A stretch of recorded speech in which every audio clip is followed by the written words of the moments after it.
desktop full while we work in Resonite. I'll be here. I'll be here. And let's hop in VR.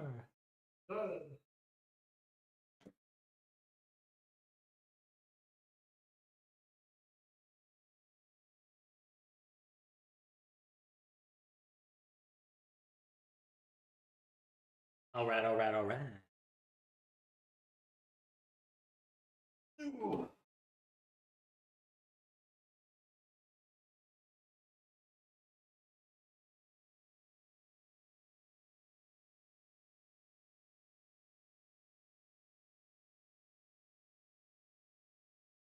Boom, boom, boom, boom, boom, boom. Boom, boom, boom, boom, boom. Boom, boom, boom, boom, boom, boom.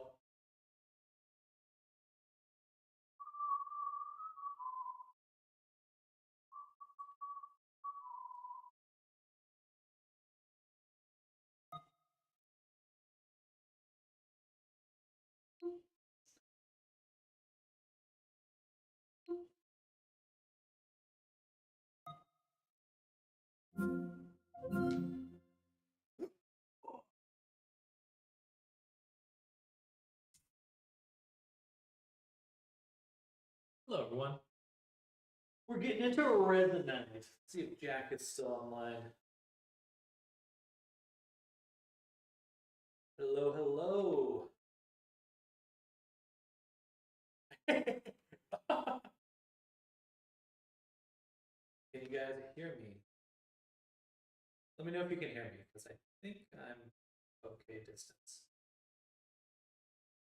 It looks so tiny.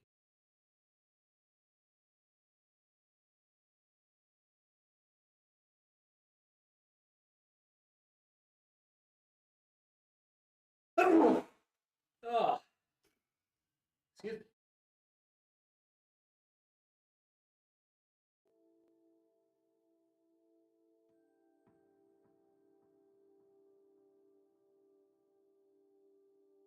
Anonymous. Son of a bees. Okay.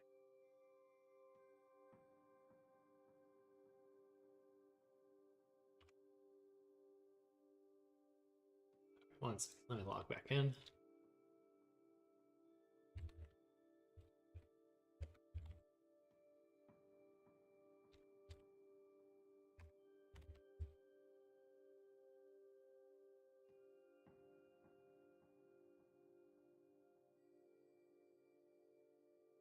Gotta log in.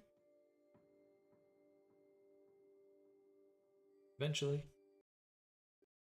Oh, that's fast. Okay. Good. Good. Good. Let's see Jackson. Do drop it in here.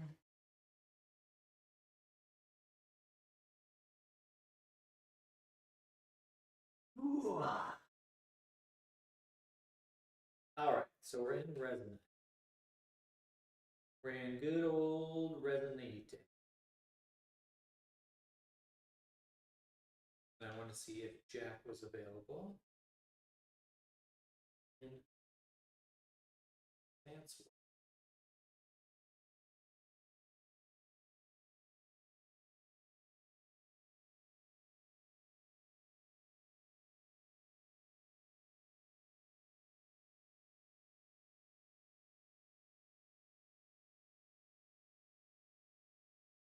Oh, oh, funny timing. All right.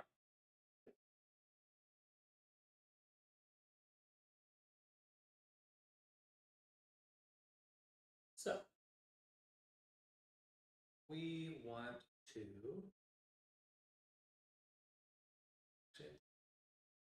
I have them here.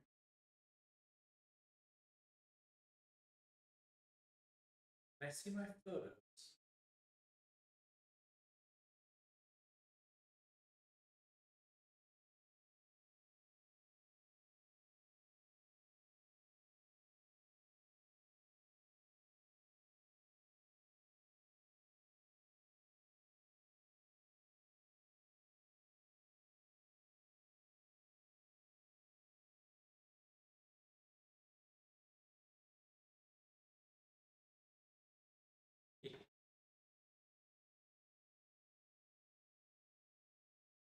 for the first playthrough here.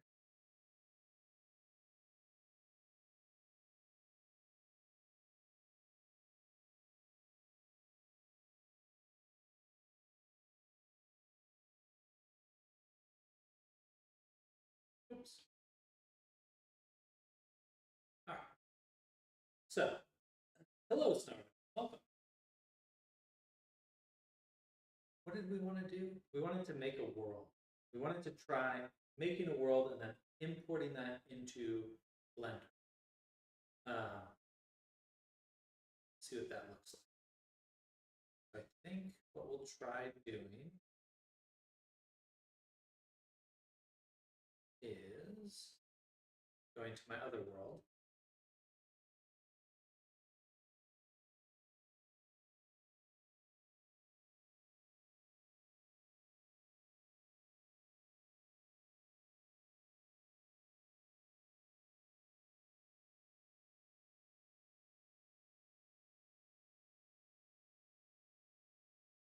As soon as it loads,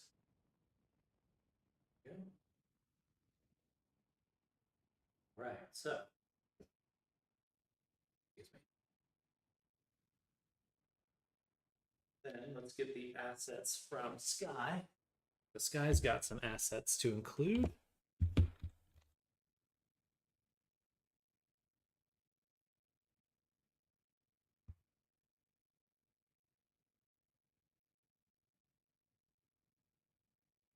Did I download that already? I don't think so.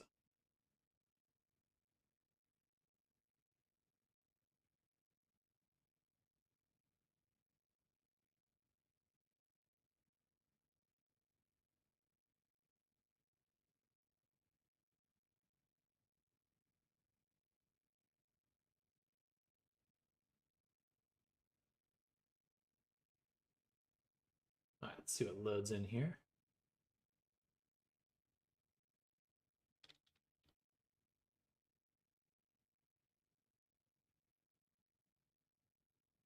Hello. 5x5. Never wants to open my thing. Wow. Full units, walls, floor, ceilings, walls, ceiling, cones. Oh, interesting. 15-foot cone.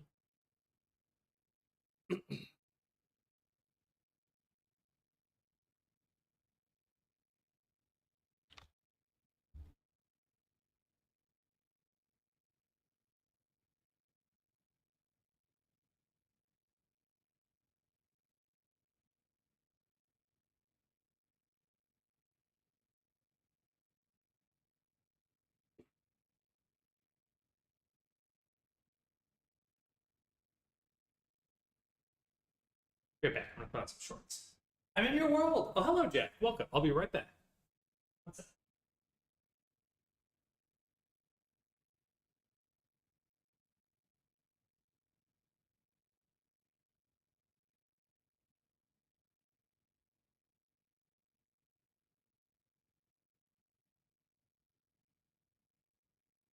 Cool. Well, then, if you're in my world, Jack, then I'm going to join that directly because I have some questions for you. I have some questions. Hello. All right, one second. Hopping.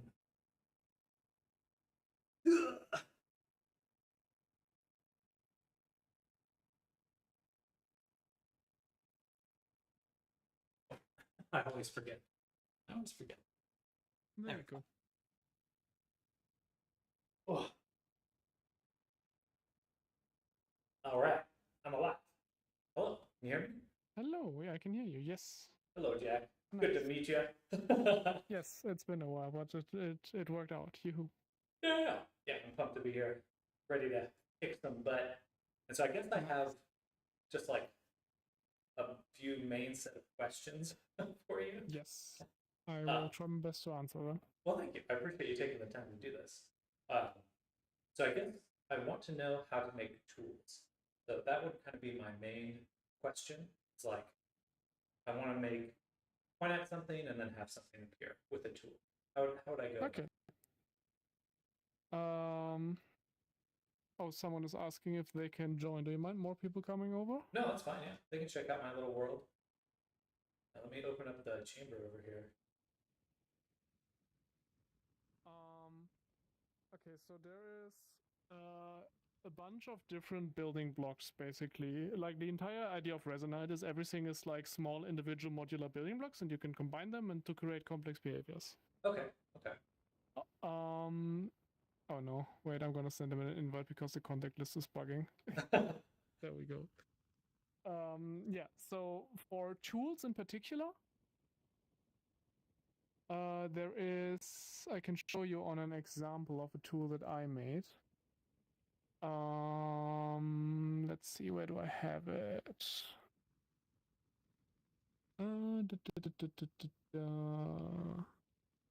My inventory is a mess. Please excuse me looking for it. You're totally fine. So what is a simple example? I mean, actually, didn't I have a template for this? How outdated is this? Works, right. So this is just a empty tool that I made a while ago, just as a template. So Okay. I can quickly whip stuff together. And I'm going to spawn the dev tool, and I'm going to spawn the protoflux tool. These are the two main ones. So, I mean, you already know like basic tool navigation, right? So I'm just going to select the tool, and I'm going to open an inspector on it. So I have, and then I click this button to find the object root, which is the top of basically the object. Also, hi Chroma. It's blind. And yeah, this is a bit older. There's a bunch of stuff on here just for animation visuals and stuff. Okay. The important part I want to point at is there is a, oh yeah, this is much more complicated than it needs to be. Okay, wait. Let's not take this as an example. Ignore it.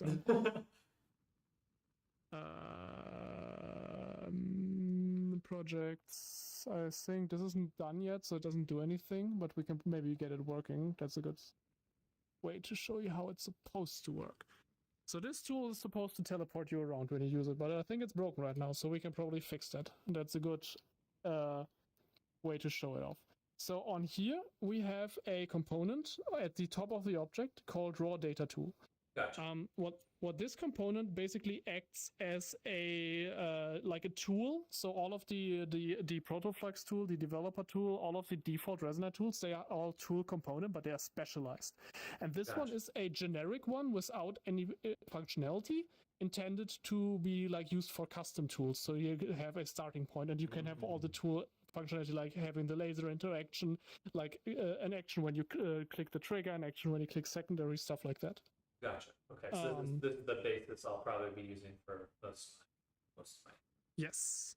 And there is, again, there is some stuff on here that's just for visuals, and some like quality of life features are built in here. But the one that we actually care about, there's gonna be a teleport effect. Is that what has the raw data tool? Yes. So that's what we want. I'm gonna spawn another object, which is a tool that I use to develop stuff. So it's, sorry, a bit heavier. There we go. Okay. So I'm not sure if you've seen this kind of cube floating around, but what this does is this is a tool that a user has made, also custom tool as well. Okay. Which allows you to create like little workspace windows that help with navigating your like organizing your code. So I can grab the slot here where all of the code is under. I'm going to drop it there. I'm going to unpack it. And now the one that we want to take a look at is teleport logic, because it's broke. And I already see why it's broken. Yes, lots of code. Most of it is math, but we don't actually care about much of it. The one thing I want to take a look at is, because this is like the main node that we want. See, so this is the raw data tool events, and it takes a reference to a raw data tool, and this is null. So that's already why this is not working. So what I'm going to do is I'm just going to grab this raw data tool, which is on the root of the object, just going to drop it in there. And there is most likely other stuff that's broken, like this one, for example. So I can, actually, I think I have a variable for that. Let me just do it properly. What does this take? This takes a iTool, I think. So super cool. Yes. Data. I'm actually gonna write that down. I'm out of sketchbook here. Raw data tool. I can actually make you an actual simple tool in a moment. that doesn't have too much complicated stuff on it. But there was a generic tool there. Does this have a raw data tool? Yes, it has. Okay, so variables, dynamic, input, object. What is that, by the way? Data. That's generic. Yeah, so are you familiar with C#? Yes, a little bit, yeah. Do you know what generic types are? I believe so. That's like... So a generic type is like when you make a class that has like you can basically say, hey, this uses a type, but what the actual type is unspecified. So usually you see like the class name and then in angle brackets T and then angle brackets closed. That's the uppercase T usually stands for placeholder. Okay. So what that means is this, for example, there is a node here, which is dynamic variable object input, which gives me the value of a dynamic variable. I can go into detail about those as well. But the important part is this has this like uppercase T in it. And that means this is the type of that this takes can be any type that is compatible with the node. And in this case, this is actually just any object type that exists in the Froox engine and in the .NET standard libraries. Gotcha. Well, yeah. So basically what I'm going to do is I'm going to specify the name of the component because I have a variable for that, which was raw data tool. And what I can do now is I specify a node, and because I gave it the type raw data tool, then now it has an output of type raw data tool, the value here. So I can give this a variable name tool. I'm going to plop this on here, and now you should see nothing happens. Cool. Okay, I'm already... Oh, wait, because I'm dumb. I need to actually specify the namespace. There we go. Okay, that's a lot of gibberish, but this is basically the tool of the object. So now I'm just going to drop that there, and I'm going to drive that there. So I just made this dynamic, basically.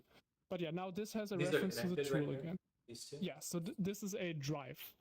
Okay, this is a very complicated example. I'm going to start with the basics in a moment. I have familiar with the drives. I just wasn't sure if you had literally attached it there, but you just... No, I mean, I just make this for organization. This is not actually attached. Yeah. So now, if I did this right and my mask didn't break, which I hope it didn't. Oh, there's something over there is broken, but I think the teleport should work again. Yes. Hey! So now this teleports me to where I'm clicking. Oh, hello, Mike. Very nice of you that you used your optimized avatar. That's the second time somebody said that to me, and I've been in here for 5 minutes. Did y'all agree to say exactly that sentence whenever I wear the triangle? No, but I find it very funny. Okay. I mean, yeah, TI-84 graphing calculator can run this avatar, so it's pretty optimized, you know. So I think I'm also going to quickly drop something here, because if I'm not mistaken, that should fix the teleport effect. So now it does the funny effect again. Yes, nice. Oh, I bought new controllers because my old ones were dying, and these work again, which is nice. But yeah, this is basically how this works. Is this has a bunch of different impulse outputs, right? So we had told it what tool to listen for, and now it has different events like on equipped, on dequipped, on like this is just like whenever the tool updates. I think that happens every frame. And then you have primary press, which is the one that I'm using right now. So every time I click the trigger with the hand that I'm holding the tool, then it will do an action. And in this case, what this is doing is it is first setting my velocity to 0. Basically, so if I'm moving, it stops me. Then it is gonna, like there is a setting on here, whether it should like change my gravity or not. If it's supposed to change my gravity, it's gonna take the, so there's another node that takes the tool input down here. This gives me the, the raycast information of where the tool's laser has hit. And the interesting part here is it gives me the hit point and the hit normal. So what this does is, if this is enabled, it sets my gravity basically to the opposite of the normal vector of wherever I'm teleporting. Which is just a fancy way of saying that if effect gravity is on, which it is, and I point on the wall... Oh, it doesn't work. Okay, it's That's all. more stuff is broken. Okay. I see what you mean though. So it aligns you to the I surface. Yeah, so it sets your gravity to essentially Earth gravity, but opposite to the wall that you were pointing at, and then it sets your up direction to the wall. I don't think that you there's a were pointing collider at. on that. Collider. He's gone. No, it's not a character collider. This ramp has a collider. Okay, so He died. this works. I can stand here. Oh, that's super cool. That is so cool. That's awesome. Yeah, Wow. this also has a very cursed system in it where I can, like, it gives me a list of all users in the world, and I can use this to just, like, instantly jump to them. And I actually, wait, like look over your right shoulder, and I'm gonna look over my left shoulder, and I actually put math in here that if I teleport to you, it, like, lines up our view direction, so I'm always, like, staring directly at the person I'm Always in jumping to. front. Oh, I love that.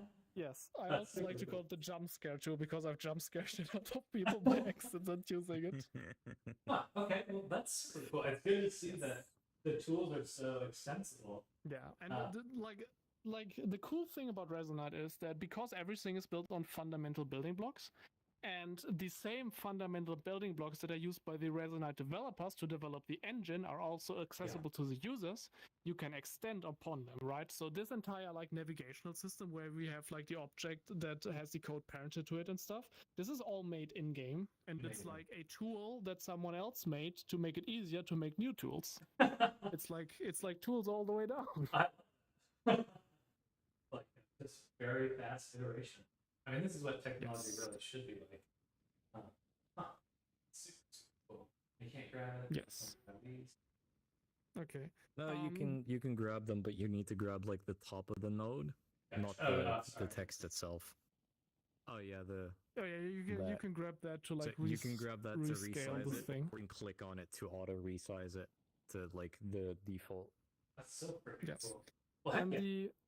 the main I know- reason I use this for is because this also has a tool that comes with it. That's the red print tool. You get that when you just click on that floating manager. Gotcha. It Yeah, equi- so it- this it whole equips you too. thing, the manager and the tool and like the background, the red print itself, that's all user made as well. Yes. I love that. And what I like to do is this thing allows me to make comments. Oh. Yeah, those aren't in there by cool default. stuff. Well, heck yeah. Well, that makes Right. me very excited because I think I've been thinking about like how do I do weapons and stuff, but it seems the obvious way is to make all weapons into a tool of some sort. Yeah, pretty much. That is definitely the quickest way to get it done. Yes. Yeah, I think. Yeah, I think- otherwise you'll have to remake pretty much the system that is used or that is like already there for tools. So there's a couple things with tools, like when you equip them, they automatically go to a specific position and scale in your hand that Gotcha. you might need to work around or, you know, set up in a proper way. But other than that, most of the tool functionality is already things that you're gonna want in like a gun, for example. Yeah, that's my main thing. Is like, I was like just sitting here thinking, I don't make a bow. It's like, obviously you can make it from flux from scratch, but that doesn't seem as. I think it's better to So- utilize that system of understanding people have just tools. Yeah, in I assume general. you've explored your cloud home a bit, right? Because especially if you're talking about bow, there is a bow in the default cloud home. Gotcha. Okay. And the good thing about Resonite is, if I can actually find it, I guess it's under assets probably. We just pull it apart. Yes, you can just, if you have a tool or something, then you can just spawn it out and take a look at how it works. I want to do, there it is. There it is, And- the cool bow that I just made. Right, so this actually... Yeah. Oh, yeah, new sound effects. Oh, that's actually super pretty. Weapons galore. Yeah, I'd love to Yes. have users be able to shoot arrows that stick into the monsters and stuff. Like that's the main goal. So what you can do is literally you can just like inspect it and see how it's done, right? Because Yeah. everything is just in here. So there's a bunch of protoflux in here, which does like a lot of different things. I mean, I would have to take a look at the code myself, but there's like a code here for the projectile stuff. Gotcha. So I assume like this does a bunch of things. So it's not necessarily like very beginner friendly, I would say. But the important part is this is how you can do it. That's the best way to Yeah. learn is like first ask other people, and then second like take apart stuff that other people have made. And And Absolutely. we also have a wiki, which is helpful. yes, I've been using that wiki at least. Usually, I can't find when I'm unsure what I should be searching for. I guess the bow is only on. Okay, let's see here.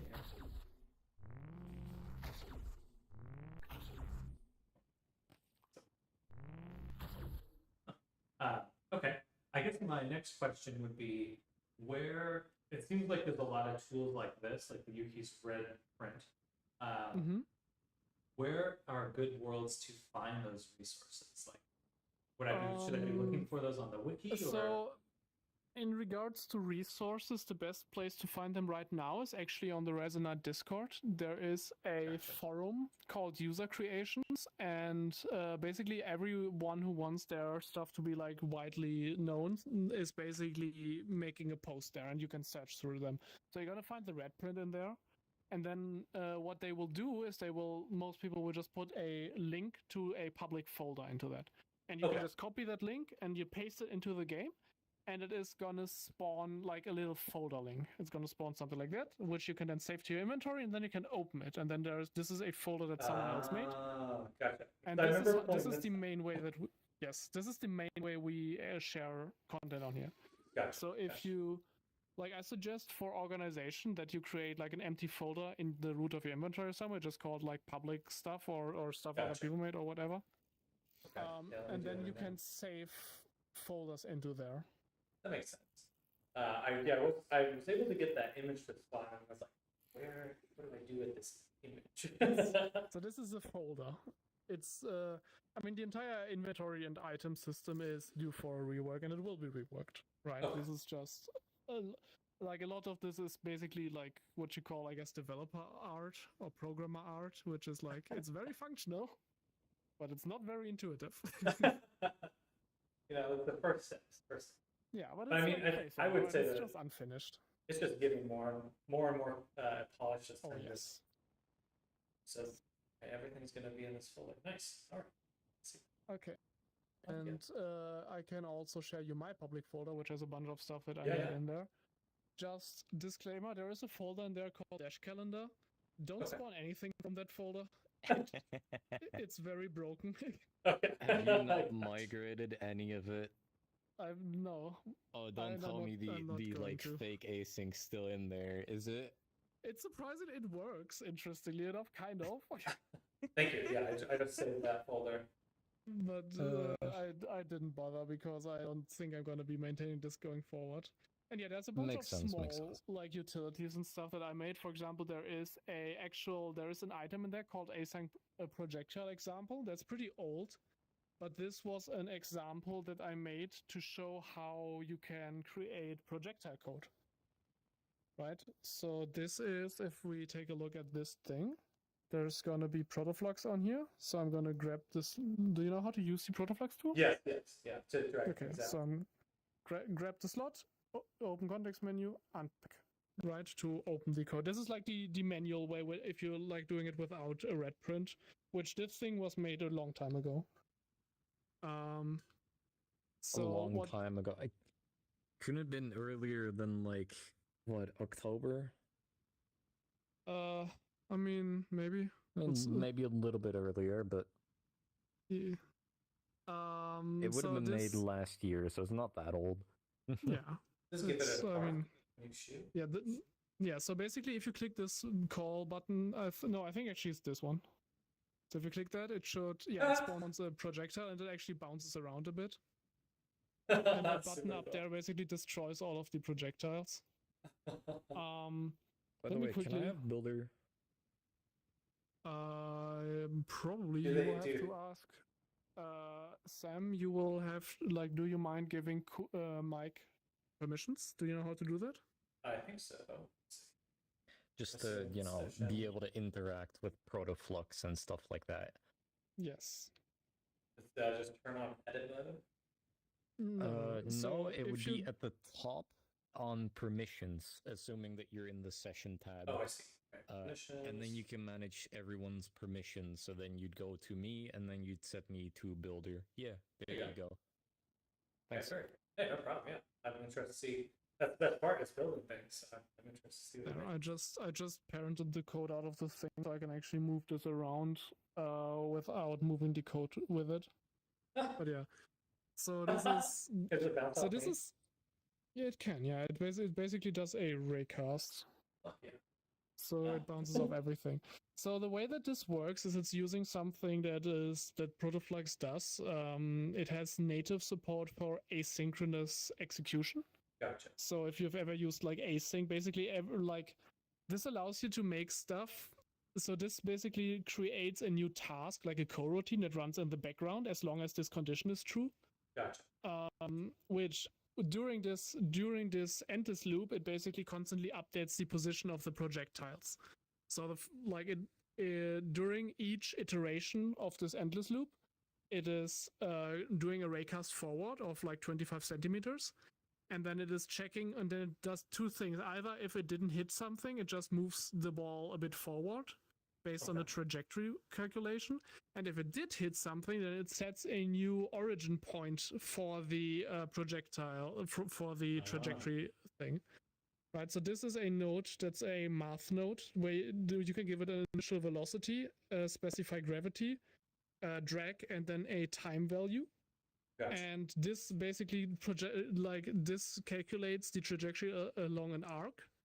And by resetting the origin point, like where this trajectory position is calculated from, and also the time value set to back to 0, it's like every time it hits something, it does a new trajectory, like based off of like reflecting of the thing that it's doing. You're sampling along the trajectory. Yes. So I'm basically because this happens every frame. So every frame, this calculates the next position for the ball. Okay. And then then the last thing it does here it just sets the global transform of the ball to that calculated position.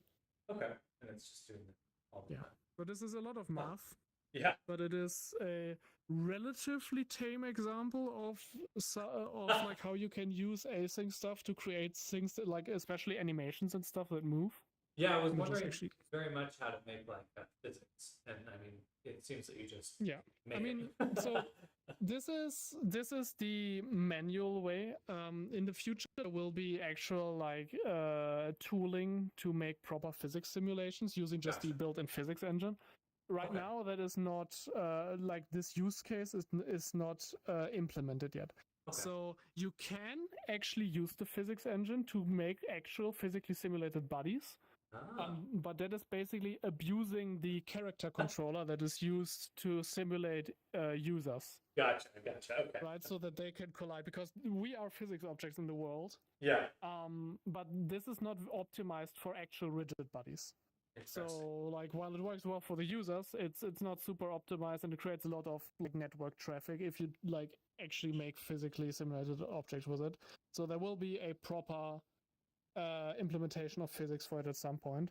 The interesting part about this is actually if I take a look at my avatar, or rather my user, I think. Where even is this? I'm unsure. Ow.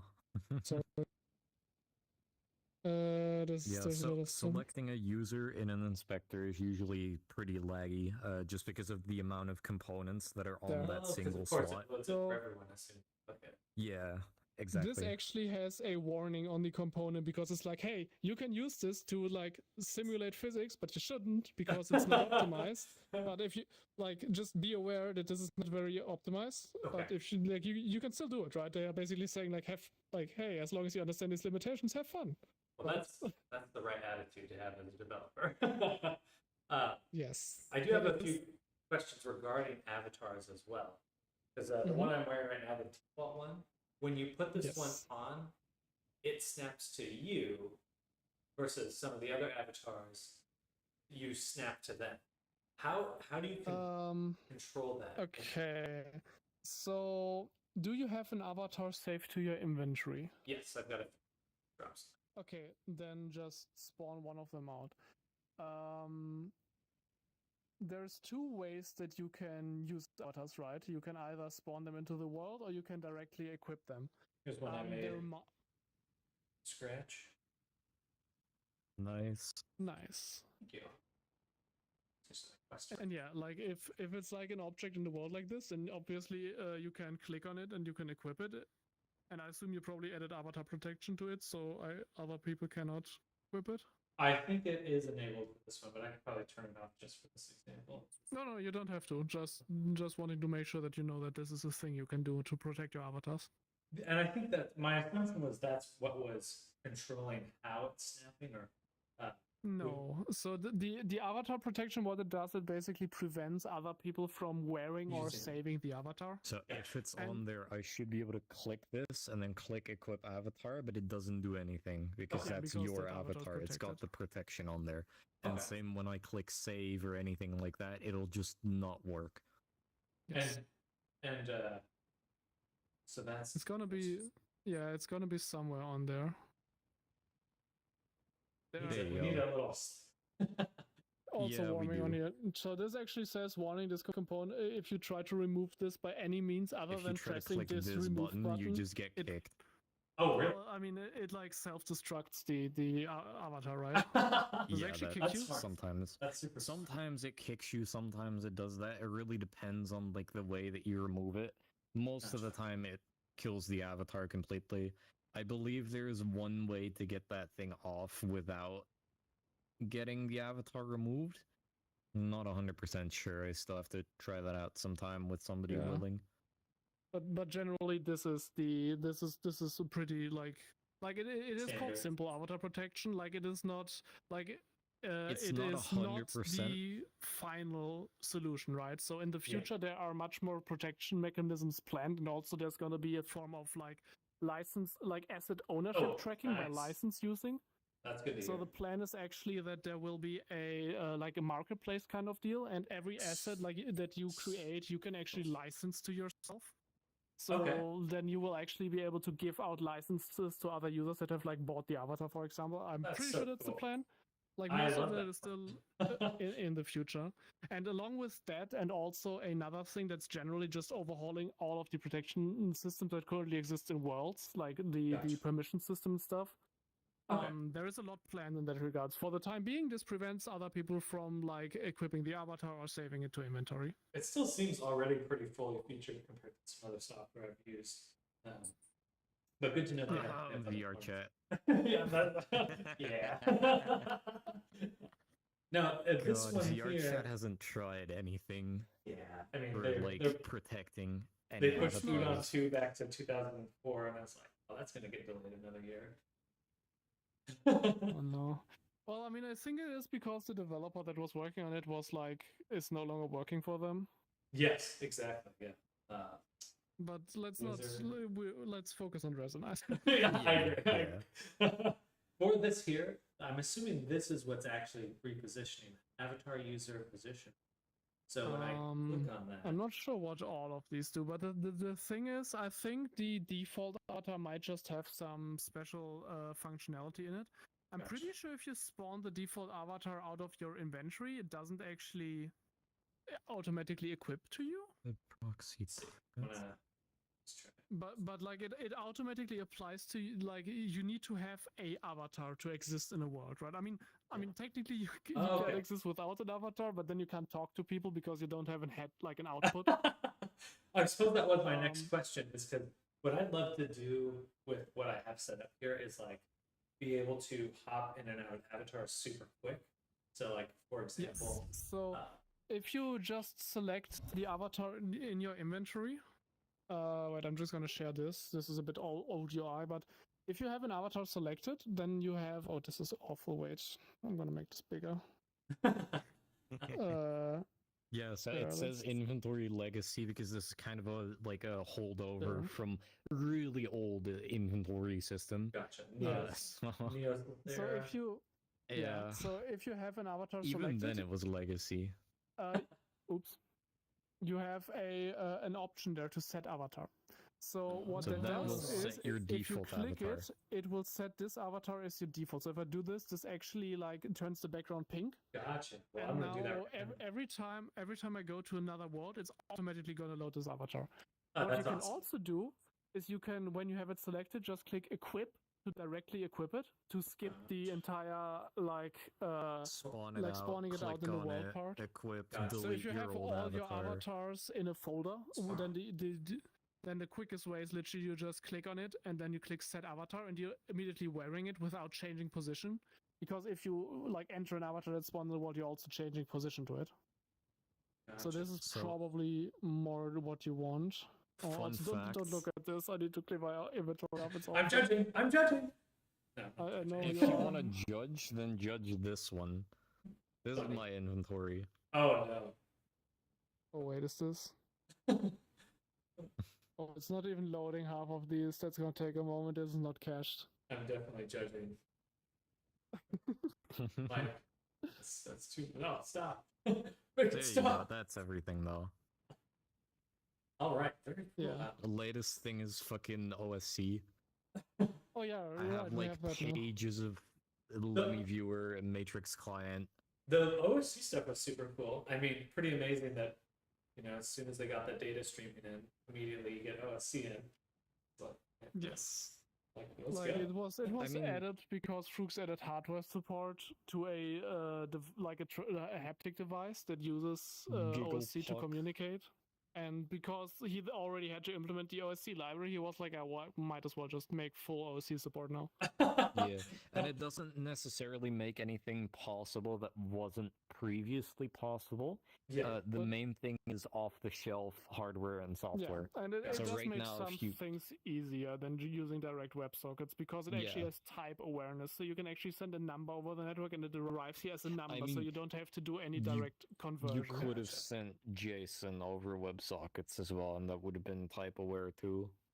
I mean, yes, but then you would have to parse that JSON. I happen to have a tool for that. No, you could have sent like a custom protocol where you're like, oh, here's the first like, I don't know, 2 bytes or something that's like your identifier, and then the rest of the data is just the But, like, rest of the data. The point is you would have to like set that up You manually, have right? to And do the- something with it. Yeah, and so OSC is a lot more like plug and play kind of deal. If you have Absolutely, something that yeah. already uses OSC to communicate, you can just say, hey, this is a float and it has this address, and then you can directly link it up to an avatar. I'm pretty excited for Pretty that. My much. hope is to get some. There's the cyan cyan capsule or something like that. You know, they do webcam tracking.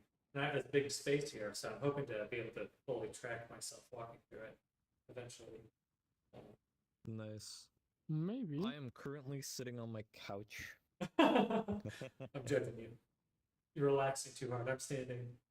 It's not allowed. All right, so I guess what I want to do is I have these dice rolls here. So my first experiments with making this stuff. But I would love to turn this into a tool. So I think that's Okay. Now, for tools, I could technically bake them into an avatar, right? Like a tool. Well, I mean, you could add functionality to your avatar. Like the context thing menu is, the most common way to Yeah, add so- functionality to an avatar. Oh, with the right, radial? you have yes. So Yeah. you can customize the options in this radial menu to your liking. Gotcha. Nice. There is a bunch of stuff people have made for this purpose. Context clicker. Yes, for example. Yeah, somebody made a cookie clicker, but you use like these buttons. Oh, I get it. Gotcha. Yeah. Yeah, Oh, and this is so actually okay. super easy to set up. So Okay. I can show you how you can do that. So I'm going to create a new object. I'm going to create a box so we have something to grab and move around. And then I'm going to do 2 things for organization. First, I'm going to create a parent for it. So I'm going to call this context menu example. You know, you should use some empty objects instead of a box. Yes, I You should want to have. know the worst part about this item? So you have the model, and then you actually have 4 empty objects. Love it. Beautiful. Oh god. But yeah, so what I did is I just created a parent for it and I moved the grabbable component to that parent. So when I grab the box, I'm actually grabbing all of it. Okay. And now I am, with this selected, creating a new slot on it, and I'm just going to call it context menu. And there is a bunch of components in Radiant UI context menu. Okay. So this is the has- Radiant UI thing. Yes. So there is a root context menu item and a context menu item source. So the context menu item source basically provides a context menu item, and the root context menu item can display an context menu item in the like upper layer of your radio menu. So I'm Okay. just gonna hook this up by grabbing the context menu item, clicking this here, and you see by default it says my item there.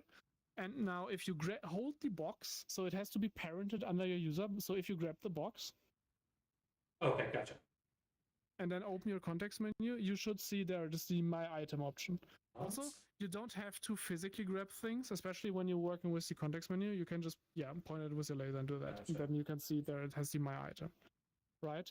Very And cool. now you could give this a name. So for example, I don't know, like roll like a dice or whatever. It's the singular of dice die. That sounds evil. It is die, but it does sound bad. If you roll a 1 die, you die. Yeah. And there, now it depends on what you want to do. So this is just a button. This is the same as if you were to just create any other button, like on a UI Gotcha. panel or in like a physical button that you can touch with your fingers. And something that all buttons have in common is they trigger button events. And Gotcha. there is a, if we go to attach component, there is common UI, because this is not just Radiant UI, that's every UI. Gotcha. And then there is button interactions. Everything is in here is simple things that you can trigger from a button event, or even some more complicated things. For example, there's a button edit color X that spawns the color palette, like the color picker. So I'm just going to put this on here, and I'm just going to grab this color field and say this is the target now. And now if you click the button, it should open a color I opened picker. it twice, I think. No, okay, cool. And then you they can just change the color. Yeah, Gotcha. they should change the color of the menu item, and now if you open up the menu, it'll be that color. A different color. Oh, if you change okay, it, I see. it'll be a different color here. I was totally Yeah. thinking about that button a little differently, but I see. So these button components are used to make to open up similar menus, so kind of like a shortcut or Yes. something. Well, Yeah, no, that this or is really for any edit simple color trigger. X. There's a lot of other stuff play as well. audio, set the value. What else is there? Yeah. But is that Like a that's simple one, for example, is you can add a button toggle. gotcha? And what this does is it just toggles a boolean on or off every time you click the button. So Oh, if and then we you're just make- grabbing the value. Yeah. So for example, if we make another object, so I'm just going to create, I don't know, a cylinder. Sure, why not?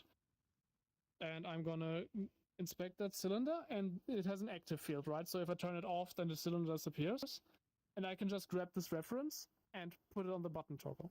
And now every time we click the button, it will toggle the cylinder on or off. Wow, that's so fucking So- cool. This is a very useful thing because, especially like on yeah. other VR platforms, a lot of people have like swappable clothing and stuff on their avatars. Yeah, And I definitely. know in Unity you have to set it up with like the animation state machine, and you need to Yeah. set like animations for each of the It's different an toggles. And in here it's literally just That's so good. I love that. yes. All right. And persistent would just mean that only I could turn it off for myself, right? No, Persistent. so No, persistent is if it saves yes or no. So if you turn it off and then save this world, then that cylinder won't save with the Yeah. world. Same with Gotcha. on your avatar, same with world, Yeah. same with inventory So items. you can You actually turn off see that. persistent and then it just doesn't save. Gotcha. You can actually see this if we open an inspector on the world, and I'm going to find myself in the world. So you will see that I and you and every other user actually is orange. Yeah. Right? So the inspector's highlighting it at orange. I'm not going to select a user because it lags, but I'm also going to select the temp slot because that's the same.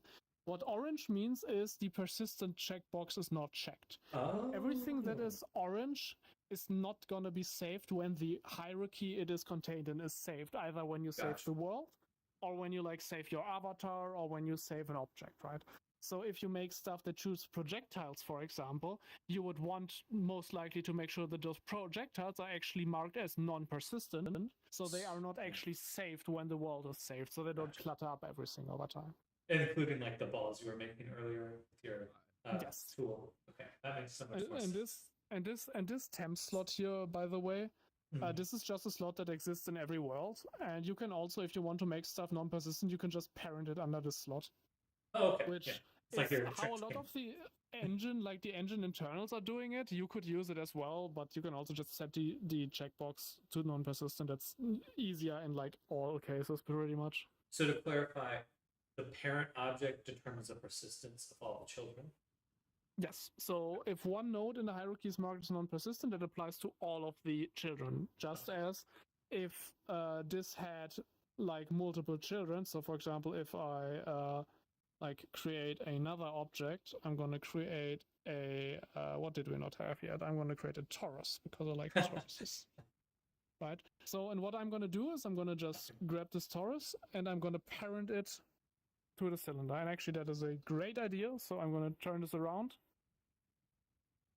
And now I am going to go to the torus and disable the grabbable component. So the torus itself is no longer grabbable. Now we have a coffee mug. Fuck yeah. That's so fast. So you can see the cylinder. The torus is now a child of the cylinder, so it moves together when the cylinder moves. And also, if I were to turn off the cylinder, for example, it would also turn off the torus because it turns off the entire hierarchy. So it's just same like, for the persistence. Yeah. It's like a variation of it. Yes. And the position that every slot has, like every slot has a position rotation scale, that's always relative to the parent. So if I were to scale up the torus here, so if I just go to oh yeah, this doesn't work yet. Oops. Wait. Yeah, I'm gonna do this. New feature. No, so I'm just selecting it with the inspector there. I wanted to select it with the dev tool, so now I have the gizmo. So if I scale up the mug, it actually scales the torus with it, right? Because everything is like relative to that hierarchy. Gotcha. Okay. And the torus's position doesn't change. This position and scale always stays the same because it's relative to the parent. Gotcha. Okay. And to clarify, one thing you mentioned in chat earlier was exporting objects. So if I wanted to get this mug out, yes, how is that done? So you know how to save stuff to your inventory. You have a second tab on your dash, which is called Files. It looks basically the same as the inventory, but instead of showing you the inventory content, it shows you the content of your computer. Gotcha. So you can navigate, for example, to your desktop, and then you can just do this as if you were saving it to your inventory. You would just grab the object, and then you can, while you're holding it, and you have a folder on your computer selected, you can grab this and then click the little plus icon in the file browser, and it basically spawns an export dialog like, hey, so I want to export this object. What do you want it called? I'm going to call it mug. You can also and you can choose a file format, GLTF. Have a C file that fixes an issue on Linux with Resonate. Oh, okay, gotcha. But you saved this somewhere? Yeah, this is just in my downloads folder. Gotcha. Okay. Interesting. And you can just dropping things in. Sorry, go ahead, Jeff. Sometimes this fails. Oh, okay. I don't know. In most of the times it works. Sometimes if you have like very, very, very complex objects, it can fail. But I think this should be this should work. So to try that, try navigate into a folder you want to save the mug to, and then export it. That's nice. Export. I really want to get like a wireless keyboard that I can strap to like a backpack or something, and then so I can type because I hate typing controllers. I got very good at typing, but I also hate it. I bought myself a wireless keyboard recently because I changed like where my VR is set up, and now I'm like 5 steps away from my computer instead of 2. Let's try dragging this. Just gonna try bringing it back in and start 3D model. Wait, I Regular. wonder if I can use that to start the thing and then do the funny. Let me see. There you go. You have imported it. Cheers. Sometimes the import dialog takes a moment to disappear. That's awesome. That is Yeah. super, super freaking useful. Like, there's no reason not to just work completely in Resonate to start. Kind of just take pieces out as your. Also, the object does not need to be grabbable for you to save it. What you can Okay. also do if you open an inspector and let's say you want to like export like this lily for or whatever, Okay. which is this has a lot. This is an avatar. Just doing these I rocks. thought here. this would be a plant. Yeah, sure. So if you just want to grab something that's not grabbable, you can just grab it from like this slot Okay. from the inspector. And then while you're holding this, you can also click the plus button and it's going to export the hierarchy that you're grabbing. That's So that cool. way, if you make a building and you parent everything under one slot as a like blockout, what we were talking about earlier, then you can just grab the parent where all of the different things are under, and you can export that, and then you can import it into Blender, and then you have a like blueprint to build the That's actual cool. world around. That is amazing. Wow, that's so straightforward. I think there's there's so many things to do. So that's kind of the overwhelming part here. Is just like there are so many options, but man, Yes. once you get used to it, it's gonna be so fast. I mean, like, I whipped this together yesterday just in like a couple of minutes because we got a new feature and I wanted to see what to do with it. So I have a list here of all users that are currently in the world That's awesome. using the new system. I only have 36 FPS. It's fine. I have 90. Come I on. got a new CPU literally 2 days ago. Here, you can send me that. But yeah, there's this thing called reprojection that essentially takes the Oh, also, rendered hello. frame I haven't seen you, and John. then Yeah. displays it Yeah, again, it's not but again behind with you. your head movements applied, and that makes 30 FPS feel relatively smooth. Okay. I have virtual desktop, and I know that does a little bit of reprojection. So it's not this. Whoa. Yeah. Nice. Need to work on that. Another project. Oh yeah, we need the fist bumping. Like I said, it's already in, so you can just clone it. Yeah, Maybe. give me that fist bumping.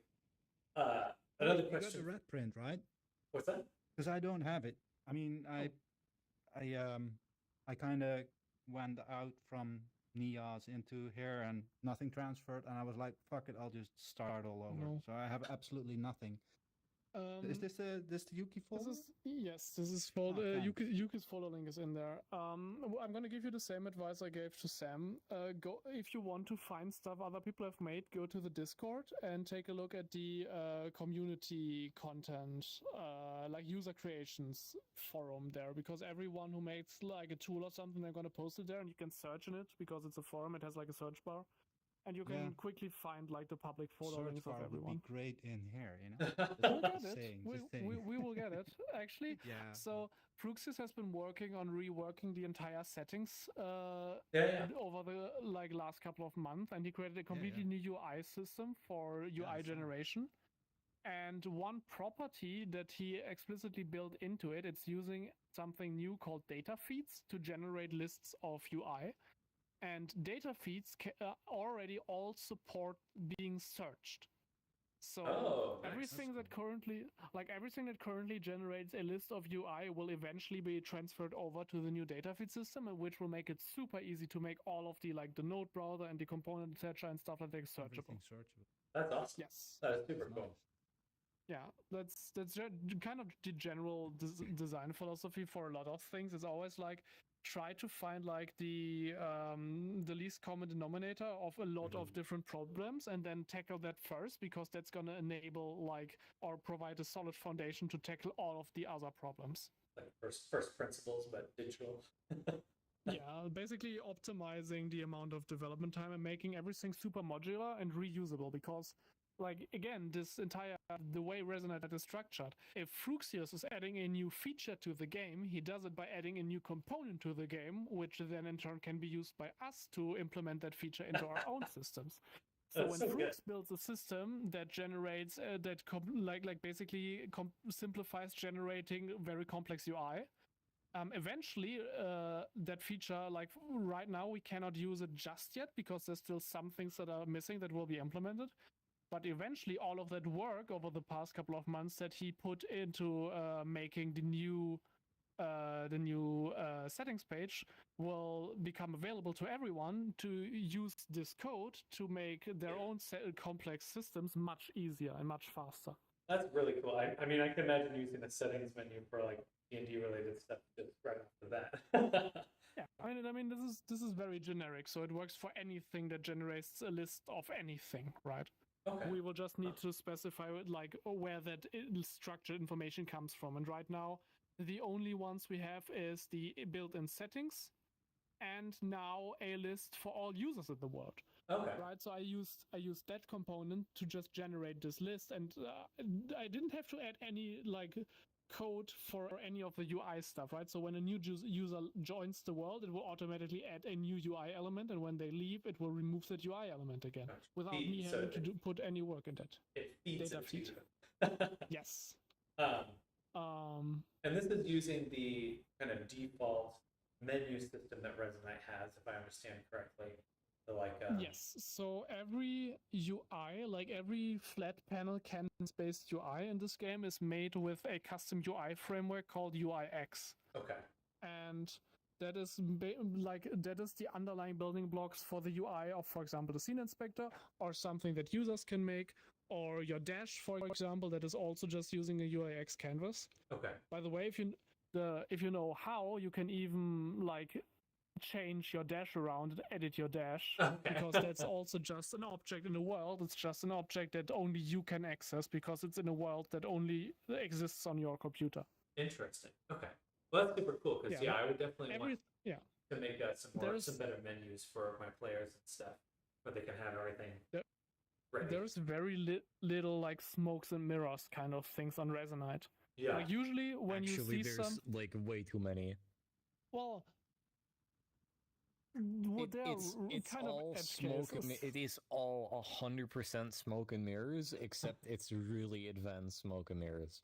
Well, it's smoke and mirrors you get to play around with. Yeah, with smoke and mirrors, I meant more like stuff that you cannot like that's made with something that's not accessible to you. Yeah. Because most of the things in Resonate are made based on the building blocks that are also available to you, right? Oh, absolutely. So only very, very, very few things actually exist outside of this, like you can attach a component and get the same behavior thing. I don't mean to.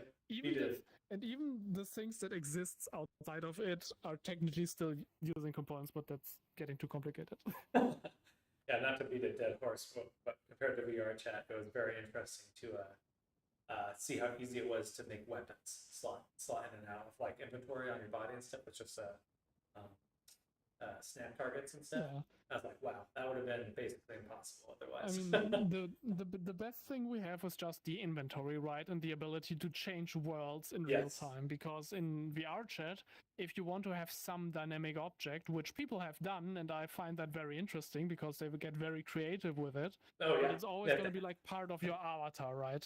Oh, yeah. So like there's like a backpack for the otter model, which is like part of your avatar, but you can like put it down on the ground. Okay, and it actually like recalculates its position relative to your avatar every frame to stay fixed in place when you move around. And it's like, this is so much work just to like hey, make a box. Oh, yeah, exactly. Yeah. And done. Yeah, right. It's there. Anyone can interact with it as well. Yeah, it seems this like is a lot more direct. It's very much like there's most likely going to be a component for the behavior you're after, and if there is not, then you can either recreate the behavior with protoflux to make very complex systems, or you can, like, if it's something that you think, hey, this would be very useful to have, like a simple way to do it, you can also create a GitHub issue. And I mean, there is a bunch of GitHub issues, so there's a huge backlog right now. But the team is very actively working on adding, like, taking community feedback into consideration.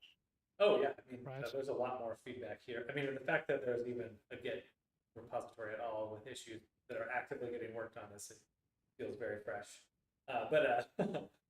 What I want to ask is, when you mentioned like components versus protoflux, I have noticed I often don't know what to turn to first. If between protoflux and components, when you're making something, do you usually just try to interface with the components and then do protoflux, or do you always start pulling out protoflux? Like, I mean, it depends. It really depends on what you're doing. Yeah, it really Okay. depends on what you're making. If it's a very simple thing, then sometimes you can just do it using only components, and then usually that's the better way to do it. Okay. But very often you're going to be doing something like slightly larger or things that need to happen like on an impulse. So when something happens, then do this, and then you pretty much immediately need to go to protoflux. Okay. So the best case Yeah. is pretty much combining the two, knowing when to use which. So components which is mostly pretty like, much- I'm just going to drive If you- values. Protoflux is like, I need to Yeah. make a certain So condition. generally, with some exceptions, the idea is a component is responsible for one specific behavior. And you Gotcha. can use that, and you can also chain multiple components together to create more complex behaviors. But generally, it's always like one component is like for one specific, simple, usually Gotcha. kind of behavior. And protoflux is for anything else. This is completely arbitrary, and you can combine it with components. You can interface with components by driving values, for example. Okay. Um, Is it and, generally assumed that components are more performant? that really depends on what you're doing. Like Okay. protoflux is pretty relatively kind of performant. I mean, it has a bunch of. It's not bad. Like compared to the old language, it's better. Okay. I would still argue against that. I have a couple things that are like maybe half the speed in protoflux compared to logic. But like generally, like you probably don't need to worry too much about it. It really depends on what you do. But if you do simple stuff like toggling objects on, that's mostly what I'm going to be doing, or like making a but like, or like if you make a like dice roller or whatever, you're gonna need to spawn a lot of those before you start getting legged out by that. Yeah, exactly. It's more scale. Yeah, I'm assuming most of I'm going to be making really small things, so I think So probably very minimal things to worry about. But yeah, I think. Thank you. Oh, go ahead. Oh. Well, the bubble. Yeah, so that's the bubble that appears when you're recording a voice message. Oh. Okay. There's also a bubble that appears. Holy shit! There's the man himself. Hello? The dude actually on the joined. board. Oh, I didn't man. see him, but No, I have a join notifier, so I did see him joining, but cool. Wait, I have the hello. Wow. He's joined. Welcome. Welcome to my simple world. this is not working quite right. That's pretty cool. No. So if you want. join the world. You're calling me. Oh, you're making the user join notification. Yo, let's go. No longer need to put that on my Hello, Bergson. Nice to meet you. I'm Sam. Sam here is a avatar and content creator. Yeah. And we are just kind of showing him around, and they really like Resonite. I do. I do really like Resonite. it just works, so. Yeah, I made a Oh my god, world. it's Rest Test 1. Just abusing this world for a bit to test the new feature. Okay. Amazing. Well, yeah, we're just farting around, so let's not need anything. There's some. More just strings snuck to in to translate. feed on the knowledge of the Woo. wise otter. Yeah. We're stealing your knowledge. Wow. Let's see, Ah. are you controlling both of them? Versus a separate person. So No, I think this is Fruxius on a different client. That is me also. Yeah, that's what I figured. I don't think anyone would. It'd be I surprising. mean, no, people Sort of would the name test their accounts. account Res Test, but Yeah. it just moves very similar to Frooks. yeah. Default user. All right. Yeah. Well, I definitely have more questions for you, Jack, at some point. But let's see. I got an hour or two. Yeah, I'm I gonna go to have the like restroom. about half an hour more. Okay, Okay. then let's take a little break and then we can continue. Yeah. I Um, think I'd like to start making some Yes. Yeah. Let's make a dice roller. That should be pretty simple to do. Fingers crossed. I'll be back. Nice. Wow. Hello, gamer. Hello. Welcome. Wait, does it? All right, everyone. I'm gonna run to the restroom really quick. This is super cool. I didn't expect Fruxus to come in. Yeah, super cool. I can actually Exciting times. But anyway, I'll be back in just one moment. Just gonna go to the restroom, and then we'll continue. BRB. I guess I'll mute myself. But hello, gamer. Hope you're having a good day.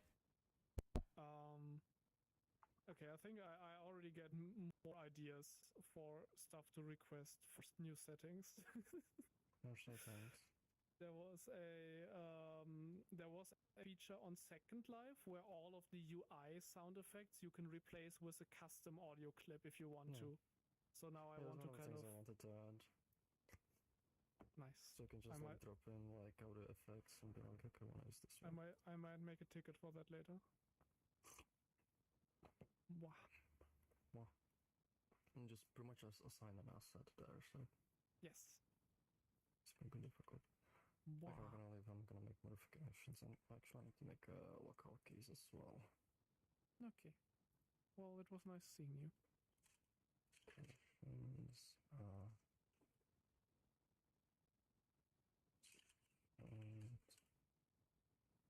Also, hey Virgil. I keep having issues with what's it called? The host access setting thing. Because a bunch of my systems for my Stargates have broken because the WebSocket Connect node, if the host isn't automatically or if the host isn't already has that particular URL in their accepted host access things, then it will automatically create a pop-up. But the problem is that automatic pop-up to deny or allow is only for the WebSocket. All right, we're back. I'm hopping in. But the problem is Hopping back in. some of my systems have a is host access allowed to check if it's allowed, and if not, just do request access. But by default, the scope input is everything. So unless WebSocket, HTTP, and OSC are all on, it won't output true. It'll only output false. And before, it was just one type, so But I double checked my headset's about to die. If there's any access allowed. Oh yeah, so but now it doesn't output true, so you will have to go back and change it, I guess. Yeah, but I have to do that. I have to do that for every single thing that ever used these. It's a huge issue. At the very least, they don't world crash anymore. It also breaks things that were made by people who don't play the game anymore, so they'll never get updated and fixed. Oh Jesus, that's grabbable. And I came up with a solution and put it into a GitHub thing, but then Shifty unassigned themselves, and it's been stagnant ever since. Yeah, they tend to do that. I have an issue from November that was the same way, where Shifty's just like, nah, unassigned, and then it's just dormant. Well, I had a solution, and then I think I don't remember if it was Modern or if it was Armored Dragon that added on to it. But the idea was the scope could be the scope data type could be nullable, and then the null version of it would just be anything. So if any of them are allowed, it would output true. So that would fix existing code from old versions before this change. I can't press that. There. Is host access allows was just looking for any, but it only does that for other users. So I still see the node browser. I can still do anything. And nothing's happened. I mean, it's probably gonna take a bit. But nah, it's just funny. It's not even that huge of a thing. It's just. Yeah, but I really like this one compared to the default one. It breaks a lot of my stuff, and I don't have the time to go through 100 different objects and fix every single script that uses his host access allowed.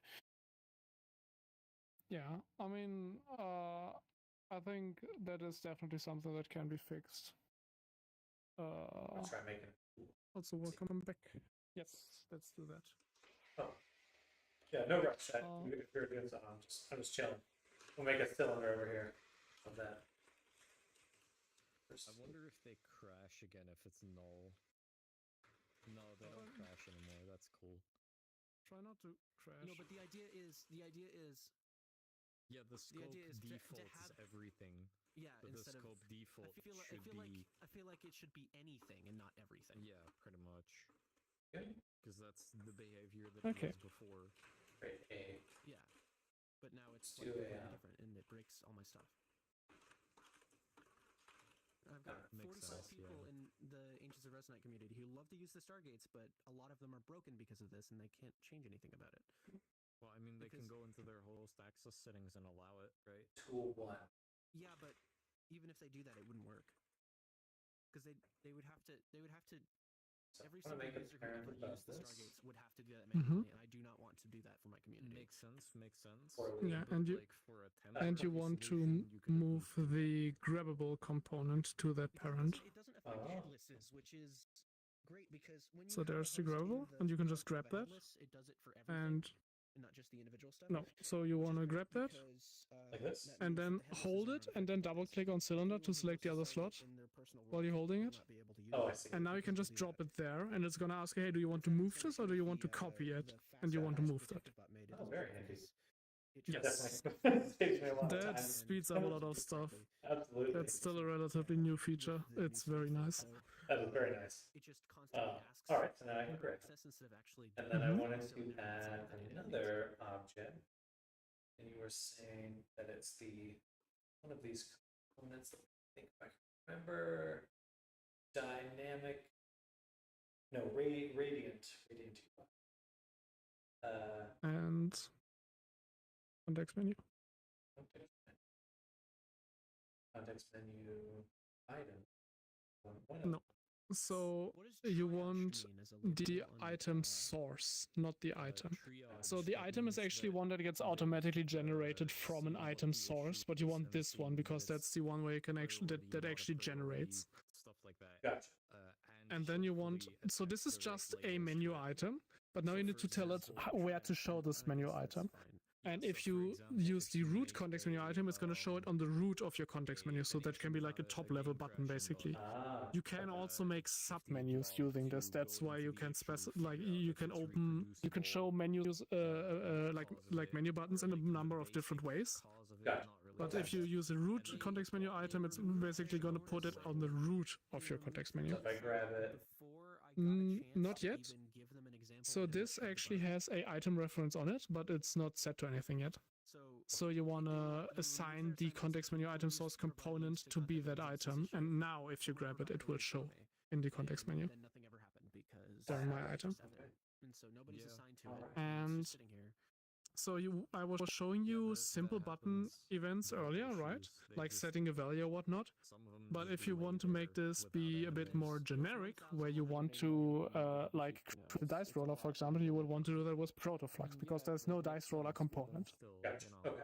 So what you can do is if you switch to the protoflux tool, It's a lot for you people to can work on. go to open the node browser. Oh, interesting. I have other options. Oh, it's because I have Oh one yeah, more. this is the snappable protoflux tool. That's a new one they made. So you probably want to start Um, with a value, a random value. Well, I mean, the first thing you want to do is you have a button, and you want to do something when you click that button. Gotcha. So there is under interaction, I think, there is, button events. Yeah, you just double click and then you spawn into the air. There you go. Oh, it's Oh, yeah, that's- snapping automatically. Yeah, that's the custom protoflux tool. That's a new one that was added like not that long ago. That's So awesome. you can align stuff easily. And this has a button field. So Gotcha. what you want to do is you want to put the button that this should be listening to into there. And a context menu item source is a type of button. So if you just grab that and drop it in there, now you have it assigned. and you see there is one impulse there pressed. So if you just grab the wire and create a display for it, just secondary in the air while you're holding the wire. Yep. And now this is a pulse display just to show that something is happening. So now if you click that button, so Oh yeah, I've changed. well, I works named on it both Dex. hands. Yeah. Yeah, and there you see now every time you click the button, you get an impulse, right? Perfect. And now Very this is cool. your starting point for doing something. Okay. So what you probably want, if you want a random number, is you want to grab a the random node, right? So that will be in the math category. So there's math random, and then you probably want an integer, I guess. Yeah.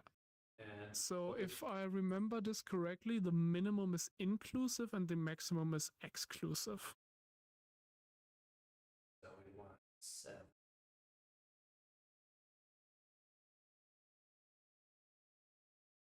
And I think this should not show the numbers 0 or 7 now in here.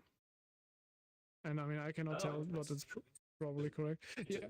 So this, yeah. So this is the interesting part about Protoflux. You have basically two different types of programming patterns that are like combined into a single language and can be used together very simply. So you can either do the imperative style of programming, which is like the if this then that style of programming, Gotcha. right? Where you say, like, you basically define how each step of the execution should be structured to get to your end result. But you can also do it in a bit more of a programmatic approach, where you can say, hey, I have a sort of expression here. For example, give me a random integer. Yeah. And then without having any code control, like without having to press a button or whatever, it just does that expression. Okay. Right. Interesting. And then you could use this to drive a value on a value field, for example. And it would then, because drives are they are continuous changes. Okay. So if you drive something with a number that changes, then that means that this change is basically instantly going to be represented at whatever object you are driving the value to. So there's driving and then flux, and those are the two. Well, they are both flux, right? But this is more like a programmatic style where you just write out an expression or like a mathematical formula, and it just evaluates it. And then there is this, which is like explicit, like program flow. Much more conditional. Right? Yeah. So you can combine the two. So this only evaluates if there is something that is actually using it. So you can also just cut this wire, and now nothing is using this value, so this is not actually getting evaluated. Okay, so it's but you can use this during an impulse to evaluate it exactly once, which is what we want to do right now. So that'd be or fire on true or fire on true? Not really. So the issue with this is giving you constantly new numbers, right? And what we want is, we don't want a number that's changing, we want a single number. So we will actually have to take a snapshot of this, so one evaluation, and write it to a variable somewhere where it doesn't change. So it only changes if we press the button. So if you go to the very first category in the node browser, actions, then there is a node called write. And this is a value, so you want a value write. That's the generic. Yeah, and then of type integer. This is very verbose. It's not going to be this verbose when it's reworked. This node browser is temporary. Oh, okay. So there will be a much easier to use UI at some point. This is so for most of these, like for example, the value writes, it doesn't matter if you grab like a boolean, right? As long as you plug in the correct value, it'll turn into the correct it will type. like automatically convert, which makes it a bit easier to navigate quickly. Oh, that's really handy. Okay. But yeah, so what we can do is we can take you do it. You just take our expression value and connect it to the right node. I guess I could have left that on, but I'm just going to get rid of it. Take flow, write a value. Yes. When the button is pressed, and Now, we the would one need a thing that's variable. missing is we don't have a thing to write to, right? Also, I'm just going to quickly arrange this so it's a bit easier to read. That's fine. So grab the name variable on the node. So the name variable, and now open your context menu, and you have 3 options, the blue buttons. So these are registers where you can save the variable to, and there's 3 different types of them. There's locals, stores, and data model stores. Gotcha. Basically, if you want a value that everyone will see and that will also be persistent, you want to use a data model store, because everything you save into this is automatically transferred over the network to everyone. And the other ones obviously. Is The local, other ones are and then- local, yes, and the difference between them is which scope they exist in. Gotcha. So both, it's a bit confusing at first, but both locals and stores, they are both only on your machine. Gotcha. The difference between the two is that a local only holds a value for a single execution context. So if I were to write a value to a local during a button press, then once this impulse is over, the value is gone. Gotcha. It only exists during this operation, so during the single execution. And stores exist across execution, but still only on your computer. Okay. So these can be useful for intermediate results, like Stuff while like you in the world. like if you need like a carryover or whatever while you're doing an operation, you can do a local because that's the most performant way of doing it. Gotcha. If you need something that is still only local to you and it doesn't have to be persistent, but you want to access it like from like multiple different contexts, so like across button presses, for example, you want to remember the last value, you could use a store, which basically is still only on your computer, but it exists across execution contexts, so you could actually see the value after the impulse is over. Okay. And data model store is a persistent value storage that's that's synchronized to everyone in the world. Oh. And that's what we want in this case. So now you can grab I would suggest both pulling out a impulse display for onWritten and also a value display for the data model store. So we can actually see what happens. Oh, sorry, I see right here. Yeah. So right now this is 0, right? Because you haven't written anything to it yet. Here and dice. Yeah, and you see every time you click the button, it actually changes to a different value. That's so much simpler than what I had before. And for when I grab it and use it, just click and I click it multiple times. Okay, that's awesome. So we want to have multiple dice in this menu. Yes. And then they add up on a single value that I can. Yes, and what we also want is right now, this only exists in the code, right? So we have a value, which is 6 in this case, but if the code isn't visible, we don't know what the value is, right? Yeah. So we what we want to do is we want to add a display to your little object there. Okay. The easiest way I always do this is if you switch to the developer tool.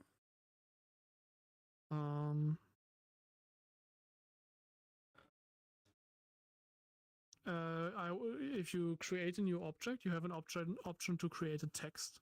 So create new, and then you can say text and basic or outline, whatever you prefer there. So this is just a like grabbable text object, right? And you could click this button to manually set a text to it, but we don't want that. We actually want to change it like programmatically. Right. Yes. So yeah, that's good. So select that, open inspector, and go. Oh no, I think that's only the gizmo. I grabbed it. Yeah. Yeah, try pointing at the actual word text. There you go. And now open the inspector on it. And you see this has a bunch of different components. And this is just right. This doesn't have anything more to it. This is just a single slot which you can grab. And what you want to do with this is you want to first of all, we want to parent it to your object. So just grab the slot basic. Drop it here. Yeah. So grab the slot reference and just drop it there to reparent it. Awesome. And now what we want to do is we want to remove the grabbable from the text because we don't want the text to be grabbable individually from the object. Gotcha. So you can just find the gravel and just remove it there. And now you have a text which is on your thing. All right. And now what we want to do is determine what should be shown on the text. Someone just joined. That's most likely why. Text render. Yes, and it has a field text. So you want to create a drive for that field. No, you will need to grab the field name, not the value. So you want to grab the field text there. Gotcha. And now you can create a drive for it, but you need to have the protoflux tool equipped.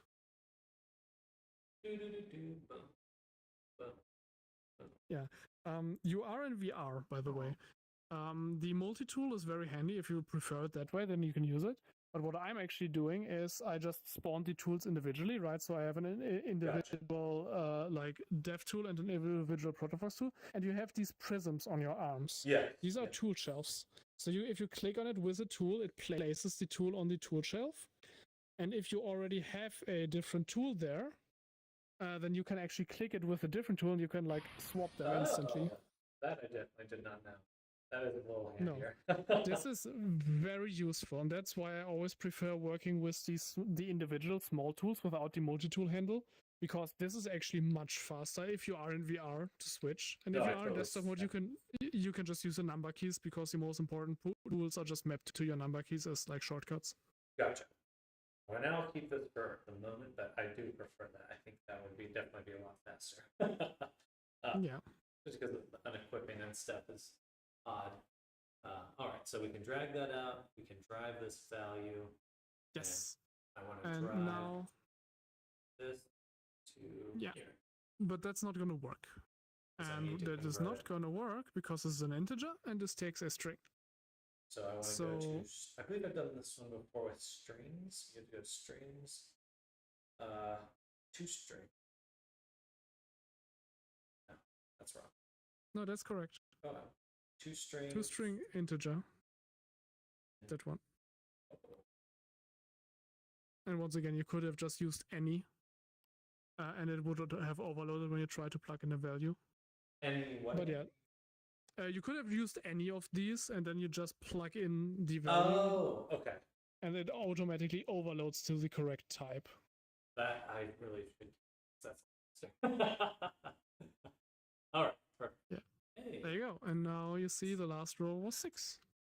And I can get a roll. That is amazing. Thank you. Thank you for helping. Yes. So very cool. One important thing that's left. Right now, if you were to save this object, it would break. Because the code is not part of the object. Gotcha. Then you pack it in. Yes. So basically, anytime you reference something in a hierarchy, so we do that twice. So the first reference we have is we reference the context menu item sorts, which is a component outside of this node group. Gotcha. And the second time over here, we reference the text component, right? So that's also outside of the code. So what you want to make sure is that your code, I'm just going to clean it up a little bit, Oh, yeah. No. is basically in the same object that the things it's pointing at is in as well. Because Gotcha. as long as they are in the same hierarchy, it's going to preserve relations in between things. Okay. So you can create a new slot, which you've already done, and you can just call it protoflux or something, and then you just want to pack this code under that slot. Flukes. Get that flukes in there. And then I believe I do. Yes. And now you just grab the slot. Oh, yeah. Someone just came back. And now, basically, if you expand this, you see all of the nodes are now just packed in a very simplified form in this object. And now, if you save the object, you should probably give it a different name, because right now it's called cylinder parent. What is cylinder parent? Not the tool I was working on. We'll call this. You good, Frooks? Wow. Oh, it works. Player. At least we all experience that together. You're kind of being a magnet, because like it feels like all of the Resonite programmers are now coming into the session. Good. Yes. I gotta meet them all. I like that. Hello, Yeah, autopilot. Oh, he's still loading. Oh. We'll save that. Well, this has been very interesting, but I'm gonna hop off. Oh, sounds good, Love you sir. guys. Thanks for hanging I out. will also probably have to hop off sometime soon. Hey, no worries. Yeah, Thank you I so guess much so. for sharing what you know. And So, I feel like I'm learning so much already. It's super exciting. These are like the fundamentals, right? But Yeah. this is the same system that everything else is built on top of. So once you understand how the fundamentals work, how you can how you have hierarchies, how you can manipulate components, how you can link components up to other things, Yeah. everything else builds on top of that. It definitely feels Jack, like every can time I we did, explain this? I become more confident. What did you do? 3, right? Yeah. Oh, 2. let's not get into that. It's just a bug. Just a bug, but it hasn't been fixed Thanks in for like hanging out, forever. Soda. Yeah, nah. yeah, Yeah. bye. I got distracted. I'll catch you later. Enjoy your evening. Hello. Pilot. I like your avatar. I think you're muted. Oh, You no can worries. do it. I believe in you. Woo! Then he just lets loose a rich fart.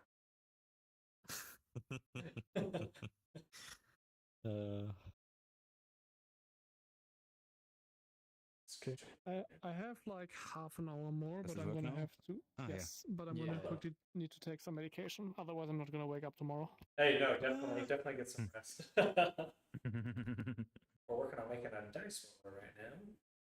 Mm-hmm. And now I can roll one value, so. Mm-hmm. I am in VR with mouse and keyboard, and it's cursed as hell. I really Why do would want you to do get. that? I want my mouse and keyboard. Because I'm sitting on my couch, right? And I have my controllers next to me, yeah? Mm-hmm. But I also have mouse and keyboard to be able to interact with Discord and shit. And then I can just switch to VR. But then if I want to interact with Discord, I can look up at my screen and then interact with Discord. I like efficiency. Yeah.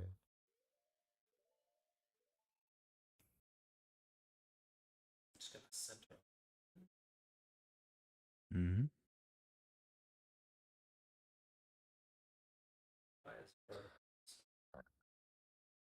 Anyway, I think I'm gonna head out as well. All right. Well, it's nice to meet you. Nice to meet you. Coolly Mo. I'm saying I'll be here a lot. I'm just gonna live in Resonite for the next forever now. So For the next forever. the next forever, yeah. You know, I've already Amazing. gone through one I'll forever. see you around sometime. Yeah, definitely. Feel enjoy free it. to ask me anything if you ever see me around. So I will. In fact, let me go ahead and add you in. sure. Okay, I'm back. Welcome back. Welcome Welcome back. back. I'm just I'm adjusting leaving. my display here. I'm gonna get rid of this. Sound effect. Sound effect. Amazing. I'm out. See y'all. Okay. Bye. Have a good evening. Bye. Now I want to pull out my tools individually. I like that. Press But yeah, essentials. Autopilot was one of the people that helped making Cloudscape Harvest for MMC. Oh, nice. I saw that on MMC. It was super cool. Great job. Yeah. So if you're wondering where the animations came from, well, not Yes. the 3D model animations. That was whoever creates the model, but like the moving items. Yeah. Nice. That's awesome. Well, that's super. I mean, that's like one of the big reasons I've been so intrigued by Resonite is how easy it is to collaborate. Mm. Yeah. It was pretty crazy because we were all like in the world like with a bunch of people while we were building it. That's like And it was it's video games could be like a spectator and contributor sport. but yeah, we made a dice roller. It did, yeah. How long did it take you guys to make that world? I mean, we started at the beginning of February and we were done. I mean, as close to the deadline as we felt comfortable actually making changes to the world, which was like a couple of hours before it. But in So it February, was an since entire- February, that's actually Yes, pretty nuts. all of it has been done in a single month. And it was Wow. the month with the least amount of days. Well, so- congrats to both of all of you. I mean, that is super quick. Yeah. That was the game jam. That was the game. The way that the MMC works is you're not allowed to do any prior work. So you need to start on February 1st and you need to be done by March 1st. Gotcha. And if you do any changes afterwards, you get disqualified. Okay, that makes it serious. Hmm. Oh, very cool. But yeah, we were like a very, very big team. If you've seen like the credits board in the world, a lot of people helped making it work. I mean, that's Mm. good though. Okay, helps. Yeah, I mean- so like now because you've detected now the code is now part of the object, so it moves when you grab the Yeah, I can't tell if I like that, but I could always reorder it into another object. So one of the reason I always make my stuff with red print is because it actually provides a solution to this, which is it can make it so that the code is still part of the object hierarchy, but it stays fixed in place. Gotcha. Becomes less physical. Yeah, I mean, It is like, funny. Like, I feel like a lot of the distinction between like digital and physical. Like, what do you prefer to have be a physical thing, and what do you prefer to have be a purely non-physical? Like, do you prefer typing with or coding with a keyboard after a while, or do you prefer Flux? I mean, it's different tools for different jobs. In VR, when I'm in VR, I definitely prefer Flux because typing in VR is god awful. You're not wrong. Yeah. um, Yeah, so at the moment, the language Protoflux is missing a lot of features that regularly typed languages have. Yeah. So that makes it less powerful for very large scale things at the moment. Less powerful for large scale things at the moment, because you can create a lot of abstraction in these typed languages. And here you kind of can, but it's but not that level of abstraction. Yeah. But you Not can yet. make pretty big and complex things. There's just more to watch out for in regards to like laying out your project structure, because it's not as easy to reformat and like clean up existing code. It is more involved than with the typed language where you can just like copy paste into different text file and you're done. Absolutely. Hmm. Do you think we'll ever Yeah. have like a code node? Yeah. Code node. There will be that is planned. So actually, you will be able to like similar to how like Blender's node shader nodes allow you to make like node groups.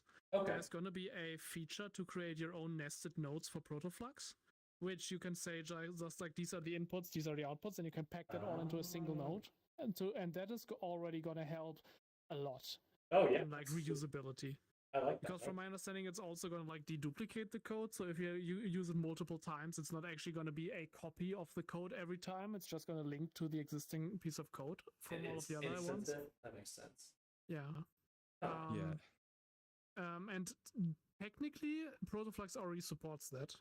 It's just not exposed. There's no UI for it. But internally, Protoflux already supports creating node groups. It's just a matter of actually making the UI part for it. Gotcha. Interesting. Yeah, and that's actually an interesting detail. Protoflux is actually a separate thing to Resonite.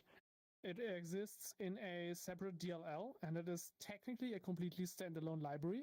All of the visuals you see here, like all of the visualization of the language, is part of Froox engine. There's like a wrapper for it to create the visuals, but the underlying functionality is actually not part of Froox engine. Is that Unity?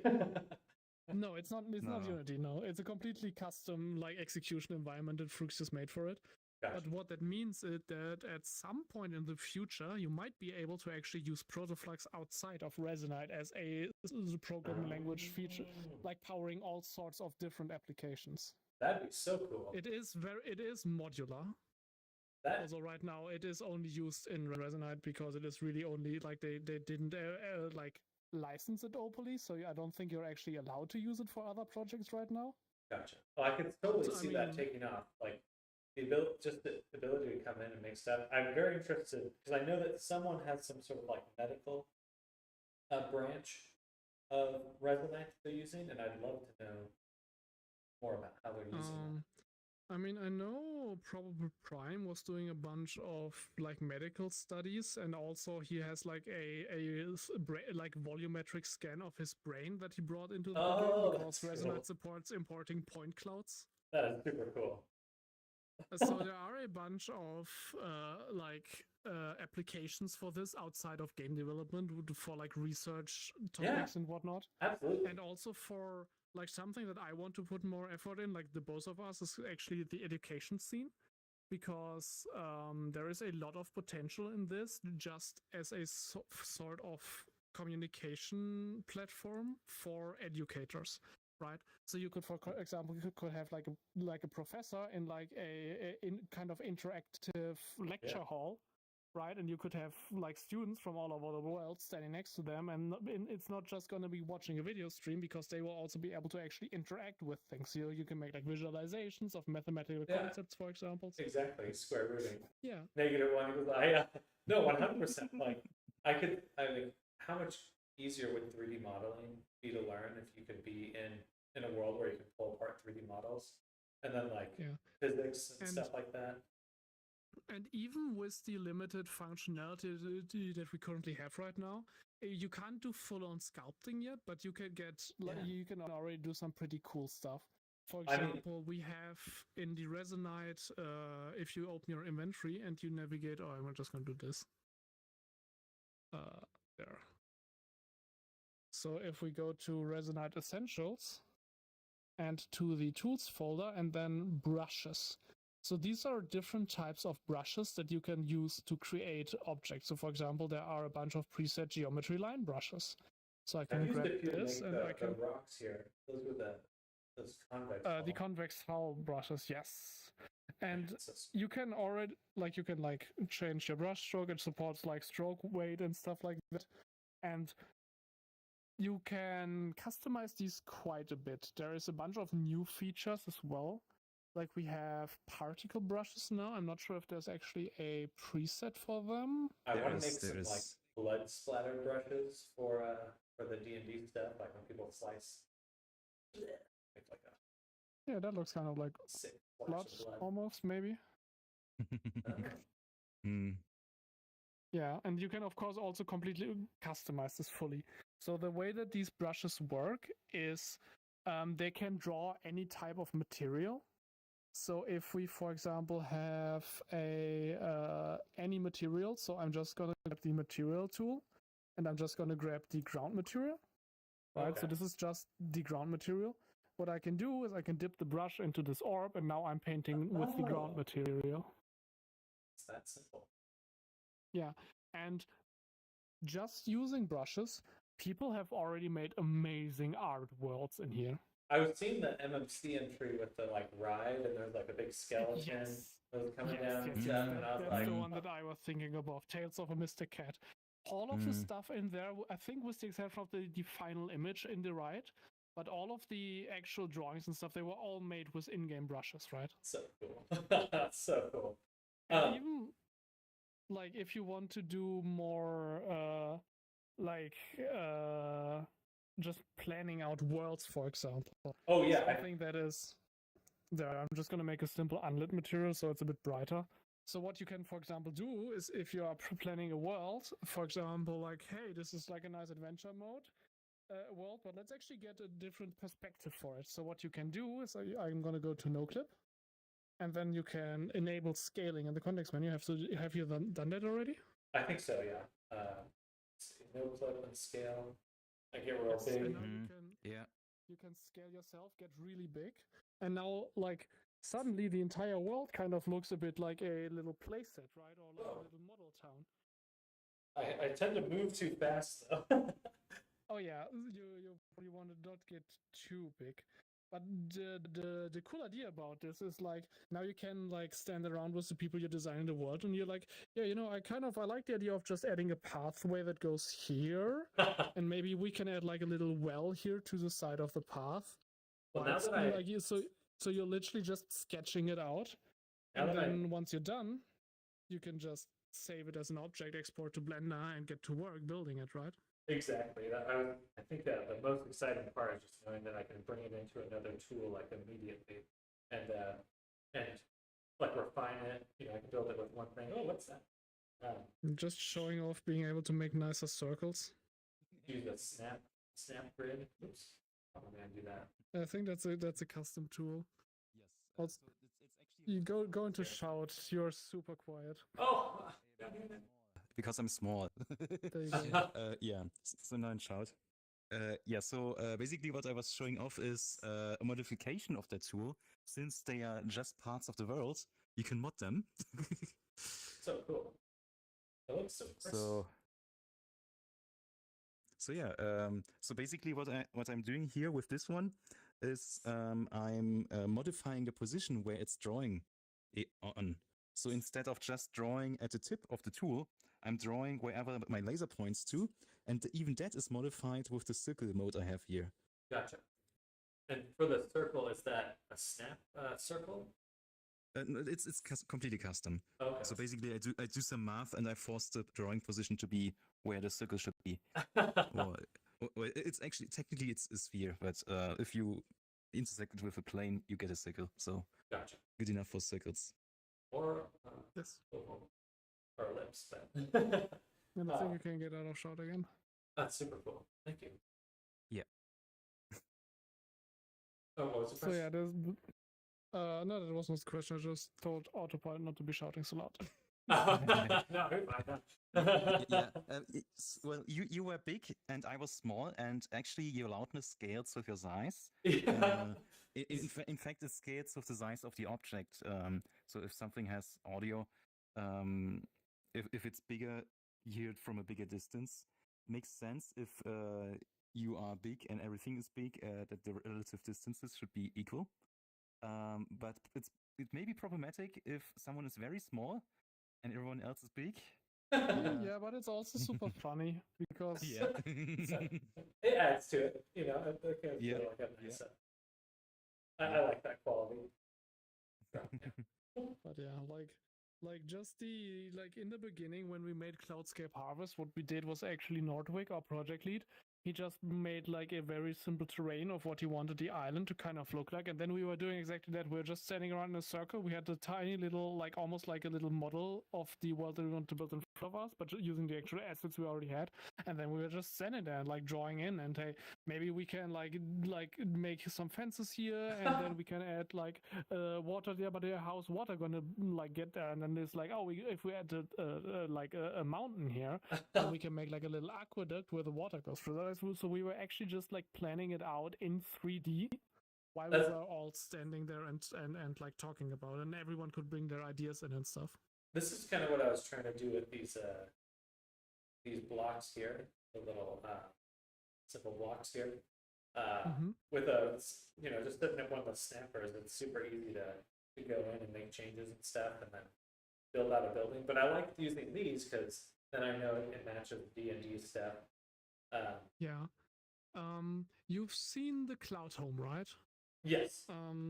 So the entire Cloud Home assets are basically using individual modular pieces.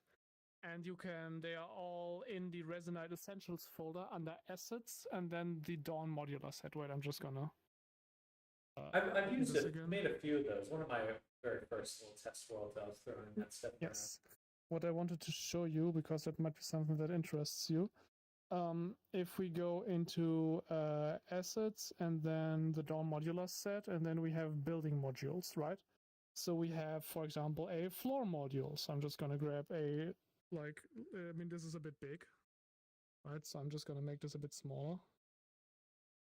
We have a floor module there, right? And then we have wall modules. So I'm just going to grab one of the lower walls. Let's do one with a door. So let's make like a nice small door for it. And then I also want to just grab a window. So let's grab one with a window and one with just a solid wall. There we go. And the content team has made a custom tool, which is in the tools directory as well. So Resonite Essentials and then tools and custom. And this is the little magnet here, which is the object snapper tool. Gotcha. So what you can do with this tool is I can like click on the wall that I want to move, and it gives me a connection point. Like it shows connection points on the actual thing. Click a connection point, click on the target, and click on the connection point, and you can make like very quickly create worlds with this, right? And then you can be like, hey, let's duplicate that a couple of times. There, let's snap that there, let's snap that there. Very cool. There, right? And now we have a wall. Now we have a building. And the way that this is set up, if you have modular structure pieces like this, you can really easily reuse just this snapping tool, because the only thing that's on the actual pieces themselves, there is like some snap points, which are just empty slots for the like points where it can snap to. So Gotcha. and it has like naming convention basically. So there is code names for the different types of connectors. For example, like floor, I don't know what C stands for, Gotcha. right? And the way that this works is this is the name, this is the snap point, and then there's a list of other names that it can snap to. So FC can only snap to FC, and this one can only snap to this one, and this one, there's probably one in here that can snap to multiple. Maybe not. But you can also, no, maybe not. But you can also like comma separate it so it can snap to multiples. And there's no actual logic on any of the walls themselves. It's literally just this naming convention of snap points. And as long as you name it, I think it just has to have a slot that's called snap points on the like as the immediate child of the root, and then then it just uses these snap points and the positions there to create like relative snap points, and the magnet tool allows you to just snap them together. So if you have, because these things over there look like modular building tools that you've made, right? Oh yeah, yeah. So you could, in theory, just define snap points for them, and then you can really easily build out worlds with it. If you have like a little like tile-based thing and you want to make like a D&D world, you can literally just make a little repository of all the tiles. You can just lay them out like on a little instancer. Yeah. Right? And you can just grab one of them, drop it on your place, and then you can grab a couple more. You can snap them together with the snapping tool, or you do a completely custom snapping system. Maybe something like something that I was working on not very long ago. I made an edit to a system that the Japanese community made for MMC, which is called Light Blocks. Well, I mean, theirs is called Reso Blocks, but I called mine Light Blocks because these are a bit more lightweight and scale better. But this is basically like a brick building set where you can like grab different bricks. Oh, and I spawned this in the world because otherwise they don't work. And the thing about these is they snap to a grid, right? So when you pick a color first, and then you grab the block that you want, right? And then they snap to a grid. So this is just a fixed grid at world coordinates, and they just snap to whatever is the closest to them, right? So if you were to make something like that for like little building blocks for like dungeon sets or whatever, you could actually just like super quickly puzzle together a world map. Yes, absolutely. I 100% agree. That's amazing how fast this is. Yeah, I mean the entire point, the reason why I remade this is because I really liked the system, but it was just a little bit on the heavy side. Because this actually, even if you have absolutely no experience with any development tools and also no interest to learn how inspectors work and stuff like this, you don't need to have any knowledge to use this. You just grab and put it somewhere. And this is probably, and I broke it, the most intuitive way you can like build things. And the grid that you're using here, does that only affect these objects? Yes. That's nice. Yeah, because I was using one of the grids and it's like, it affects everything. But that was just because so no, this is actually just math. So like when you let go of it, it basically just like rounds the position of the object, like the global coordinates, to the next nearest whole number, kind of. I think it's like divided by 10. I'll probably steal that. Yeah, so I think actually if I move this here, it should kind of line up. Well, it almost it like kind of lines up with the grid on the floor here. That's so right? Because it's actually just matching, like snapping to 10th increments of the world coordinates. and that just makes it way simple. Yeah, I think I will definitely be using something similar because working, I was like copying and pasting them to use them, but having like this whole palette is just super nice. Yeah. I think mean, this system is that I made here should be super easy to adapt to other things.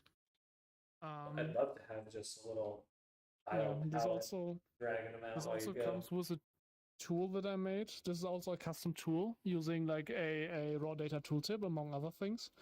And what I can do is I can select a bunch of these. Like I can say, hey, this is now my building here. And I can say I want to group this. And now if I move it, I move it as one group. Smart. And Yes. Can I still grab it? Yeah. Or no, not grab it as one. Yeah, and if I can also ungroup it again. So if I want to select it again with this tool, and I can say ungroup, and now they are individual pieces again. Oops. That's something. Nice. That's And super. something That's else so I cool. can actually do with this is if you have something made that you're happy with, because these are all individual mesh renderers, right? They're like individual objects that are rendered each on their own. So when we have something that we're very happy with and I want to keep that, I can just select all of it. And then I can say bake. And that's going to ask me for a confirmation. But this is actually deleting the objects and baking them into a single static mesh. Or forget one of them. Oops. How dare you? But now this is actually no longer individual pieces. This is only a single mesh with the materials on it. That's so cool. So this actually created a mesh by combining all of them together. Wow. Huh. That. Which is, by the way, also something you can already do with Protoflux. I was noticing that there was some texture baking options and mesh baking. Like, that's amazing. Do I have it still around? Yeah, I'm gonna definitely I at least just the snapping, just with math, just rounding position. That's really smart and efficient because you can just put that on a single object. Good to go. Yeah. There is a item that allows you to make little statues out of avatars. So you can just stand on a pedestal, make a cool pose, and then you click the button, and it actually just bakes a static copy of your avatar, and it bakes. It basically like respects the bone transform, so it will keep the pose, but bake it into a static mesh. So that's and it also bakes all of the materials and stuff together. Interesting. Kind of. Right. I feel like you could so make you just 3D print that pretty easily afterwards.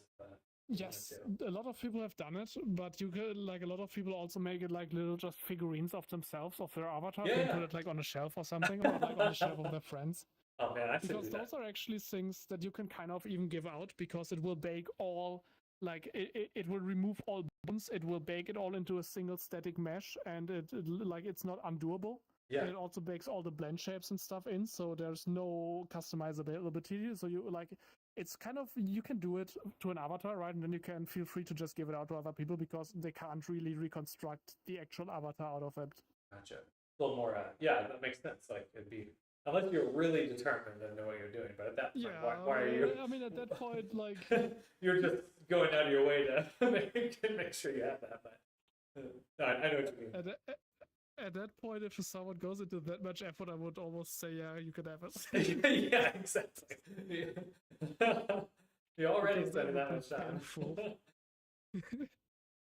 This is super cool. I love. And did you? It's still one up. Okay. So, yeah, this is just a single. This is basically optimized, so it's only a single draw call, right? So it's actually like if you make a nice building. So, for example, I made Brickwick, which is our team manager from our group, which is Nordwick. And I made a brick version of it, which is Brickwick. So that's like a. It looks like that security version. guard from FNAF. Oh no! and the cool thing again about Resin, how you can just remix stuff that other people made. So I spawned this out in the world, and then someone else came around, a creator called Dexter, and he has a system to create very funny, like simplified avatars. So he just took Brickwick, put it through that system, and now he made a Brickwick avatar, and I can actually like it moves when I talk, and it has like a funny walking animation when I walk around. That's amazing. Nice. Aww. Fuck yeah. And I accidentally favorited it, so wait, do I need to find my actual avatar? No, that's it. You are now that. Oh, and there's still Yes, so that's actually something. I didn't actually plan for that to be a feature, but I simplified the snapping mechanics so much that all of the blocks themselves were just completely passive. They have no active elements to them. And then I was like, well, if it's already completely passive anyway, I can just for free make the baked results still snap as long as the snapping managers in the world. so Because this little rotating block, this has the code on it, snap the objects. So if I delete this from the world, now they don't snap anymore. And if I bring it back, now they snap again. Interesting. So you made a separate object for that. Yeah. So basically, to keep the have the objects all managed by a single central source, No, so you super don't smart. have to have code copies like a million times. That was the initial issue that the original version of Razorblocks had. They had a good amount of code on each individual block. And the Gotcha. thing is, if you build with these, after a while, you will very quickly run into having hundreds or thousands of these blocks around. And that meant like that for every one of those instances, it was like recompiling the code and running that all. That was like getting really performance heavy. So How do I you tried do to. that? How do you make this kind of manager object, or how do you call it specifically? I think I get the idea of how to make it, but how would you like? So Because if you delete that and then it automatically reconnects. yeah, so the thing is, this is actually not getting called by anything directly.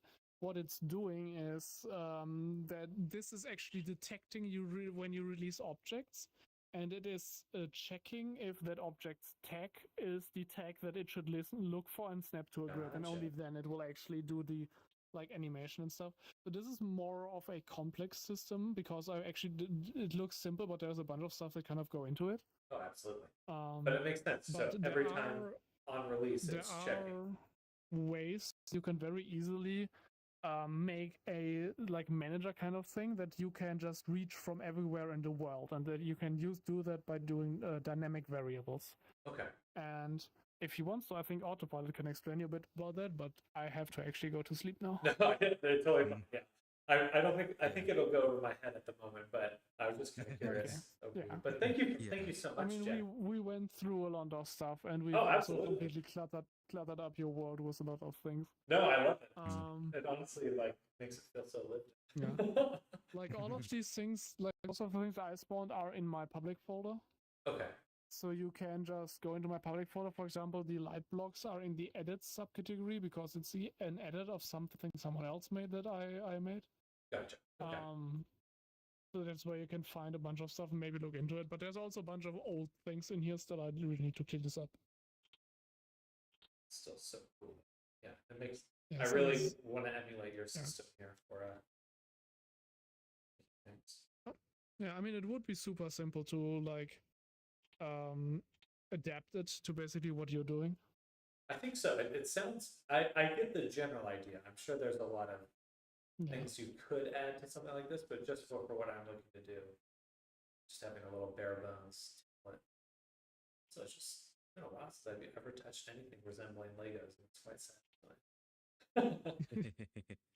Yeah, but that's what I mean. That's why I actually spend a bunch of time trying to improve the system because I really, really like the idea of this.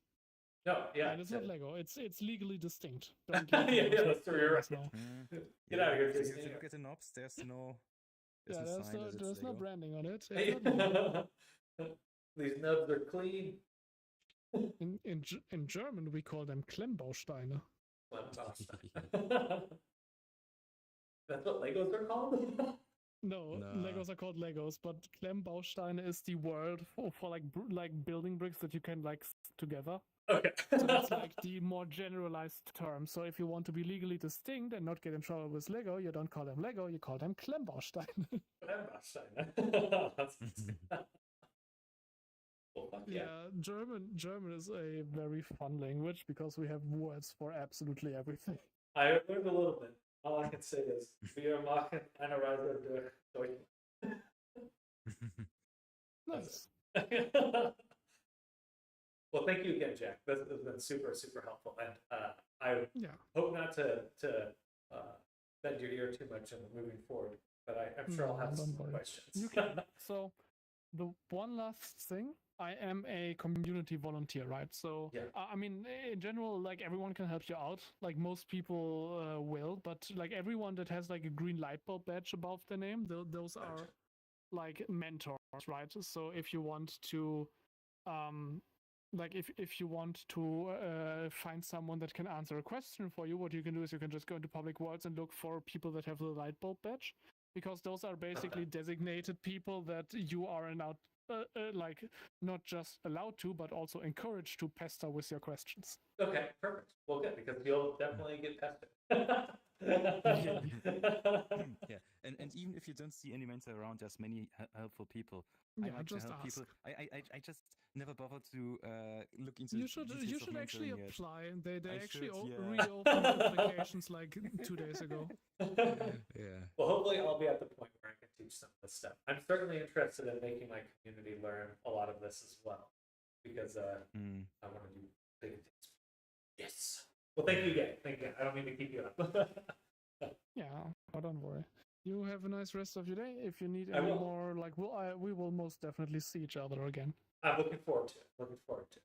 And yeah, get some good rest, and we'll catch you later, Jen. All right, bye. Bye. Bye.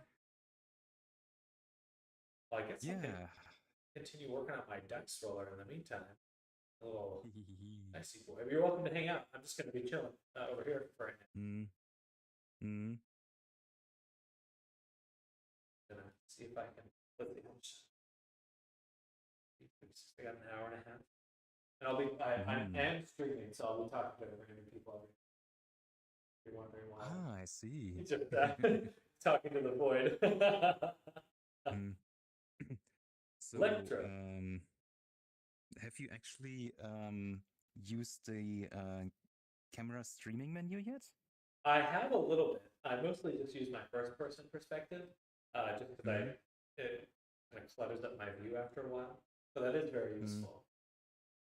Electro, was this a dev? No, this was not a dev. That was someone very closely integrated with Resonite, but they're a mentor. Yeah, it's not. So we're saying autopilot. Yeah. So the thing is, the like the main view of your head, it's quite shaky because it directly moves with your head. So what I would recommend for the people watching you is to go to mode and then select smooth POV and mirror to display. Okay, there we go. Hopefully that's better for And y'all. yeah, and then you can just move that window away out of sight. You know, it may be a tiny bit annoying if it's too close to you or in the wrong angle, and just move it away. That's fine. Get that out of here. No, that's very. I think it looks better already. Hopefully, my chat will let me know. Yeah. So I'm not really much into streaming and content creation, but still, for a tool that I have created, I created a tutorial video completely within Resonite. Oh, so, wow. Yeah, so including animations, I planned actually I can get a stage in. Give me a second. So, so basically, what I did, I found a world that I liked as a background of the things, and then I created a project that I can place precisely in that world. So basically, there was code that when I click a button, it will position itself into the world as I positioned it when I saved it. And then I can basically just save the things I put on top of the world, and Like not mask the them whole out. world itself. Okay, Yeah, interesting. and Little backdrop. yeah, yeah. So I had the world as a backdrop, a very complex backdrop, and then let's actually see, where do we have the thingy? Here. Let's see. Oh, sorry. It's quite big. Yeah. So let me make this. Oh, wow. May have perms. I've got my cave. Yeah, sorry. No, may totally have fine.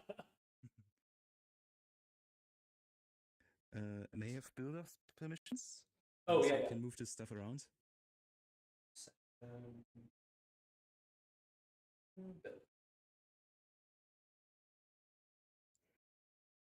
Okay, let's see. is this the root of the thing?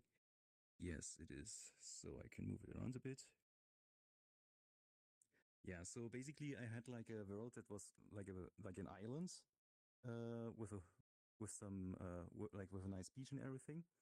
And I had this set up, so this is placed with like some it was similar actually. There was like a cliff behind it, and actually, where is the reset button? Reset. Oh no, no, it placed itself. Okay. Yep. Oh, I see. You got a whole some big buttons over here. Yeah, yeah. Now the code was, of course, optimized for this island and not for another world. Give me a second. Oh, no problem. Doop. That Yeah, makes sense. I prefer to use both hands. Oh. Yep. What's the term when you got both hands? It's ambidextrous.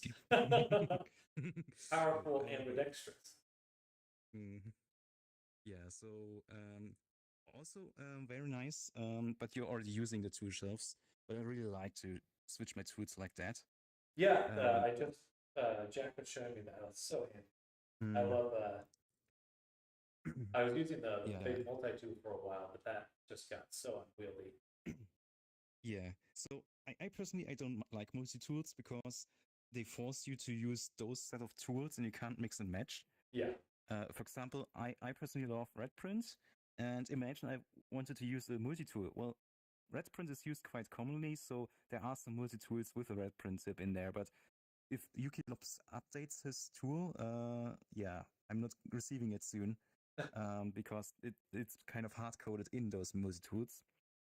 So what I have instead done is I've created this small cube here that when you Yeah. place it in the tool shelf, it unpacks. Oh, well, there.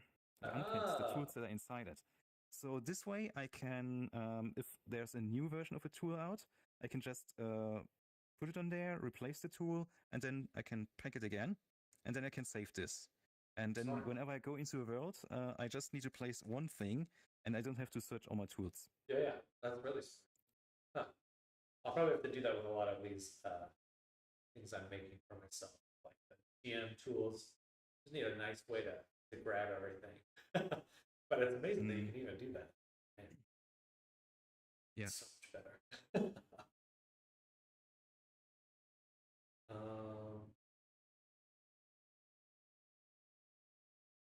Okay, let's see. So I think what we'll do is we'll have the variable, and before writing to it, we'll add it. Create a button here.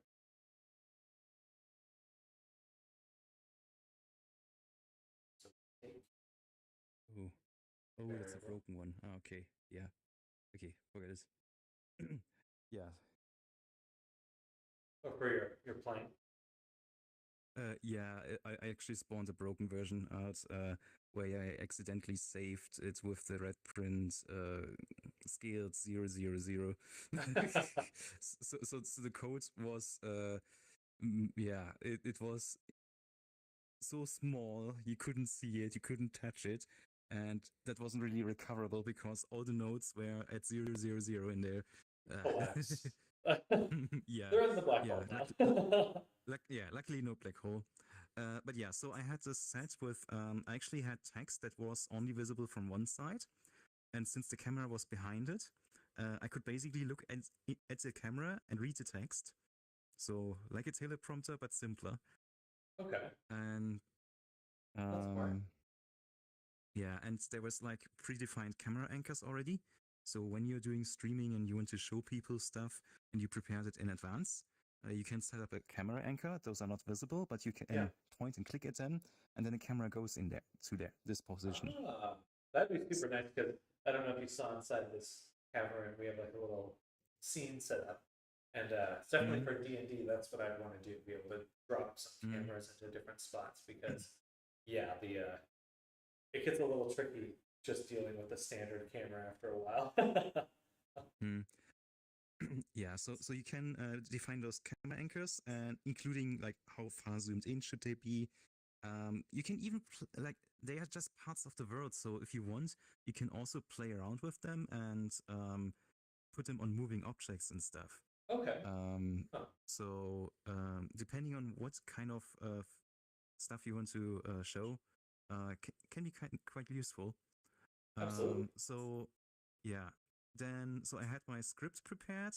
I had camera anchors. Of course, I had objects. Then I created animations and transitions for well, not the camera anchors because they can be smoothly transitioned automatically, but for the objects. Like the plane that you saw there, that was Yeah. basically its final position. Of course, it had to crash before. I wanted to ask how to make animations, Jack. Mm. Is that just like I'm assuming most of the time you're just tweening. I'm back. What's up? Hello, Kaiba. Welcome. Oh, so Hello. in your other world mind map, I think I saw some anchors around. So did you drop some unknowingly then? Probably. I would assume so. Okay, I'm gonna add another button here to my.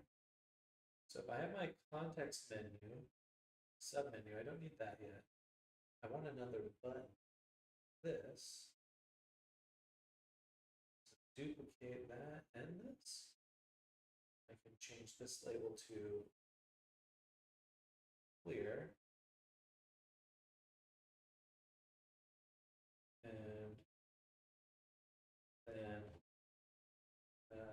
we feed it into the thing, feed this thing into this,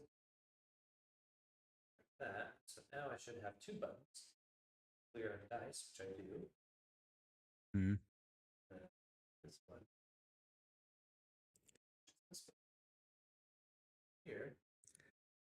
And when it's pressed, we'll write a value.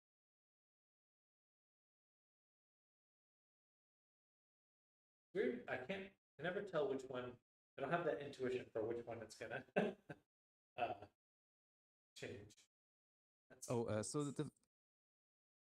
yeah. So when you duplicate something, the thing you grabbed is the original and stays grabbed, and Gotcha. the thing that and the other thing is the copy.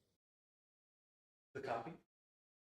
Yeah. So the thing that is left behind with your grabs, like you have this and you duplicate it. What I have grabbed is still the original, and this is the copy. Gotcha. I see. Yeah. And protoflux that he have created completely new hasn't been packed before, so it's not part of the object yet. So it will stay fixed in place. While the things that you have unpacked, they are parented to the object, so they move with it.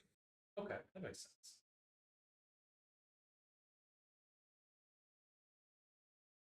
There we go. Dice. Seems to be clearing. Yes. So my personal recommendation with context menu sources is to create only one of those per slot and instead have dedicated slots for each context menu item. Gotcha. The reason is they are, well, as you've seen with the button events node, they are buttons. And there is a whole lot of components that are specialized on handling button events that allow you to do simple actions like setting a number, switching between values, playing a sound. I'm sorry, where are those? Are these in like default? Sorry, it's not like public inventories. Is that what you said? No, it's it's components actually. Gotcha. So there's like a whole category.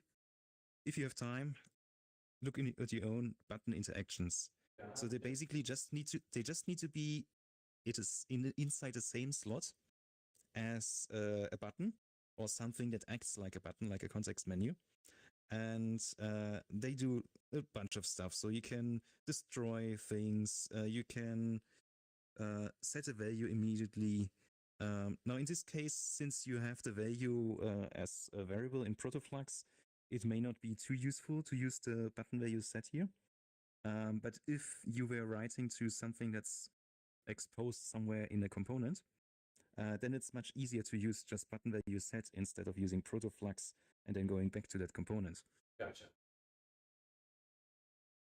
Yeah, so the question of how much do I want in my tool versus how much do I want in my protoflux? I guess it's all in the tool at the end anyway. Yes, yes. There's definitely no only use components, only use protoflux. It's more like the right tool for the job. Yeah. And if you have things like, let's say, oh yeah, actually, let me show you.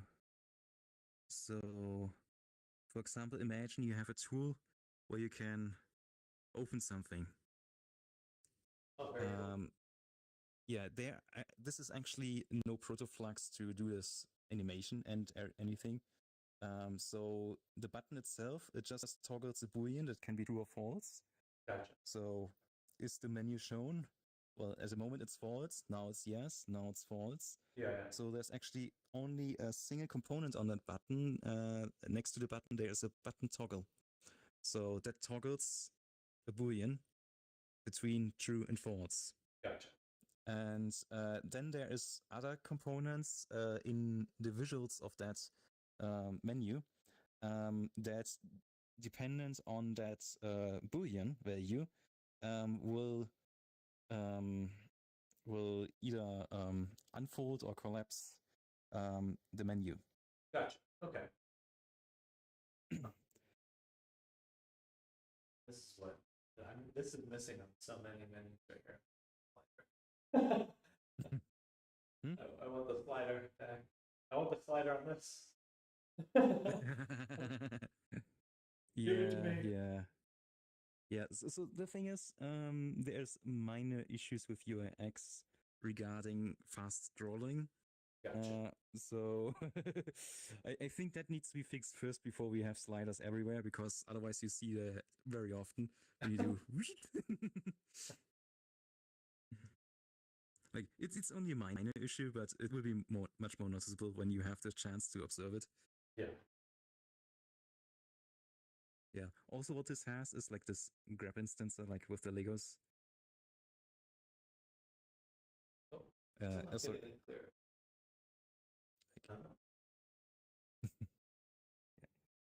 Grab a whole bunch.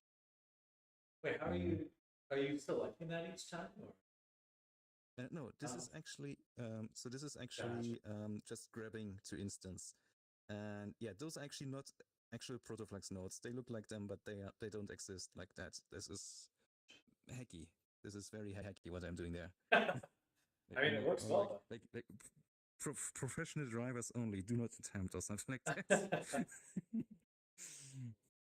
And even then, it can break.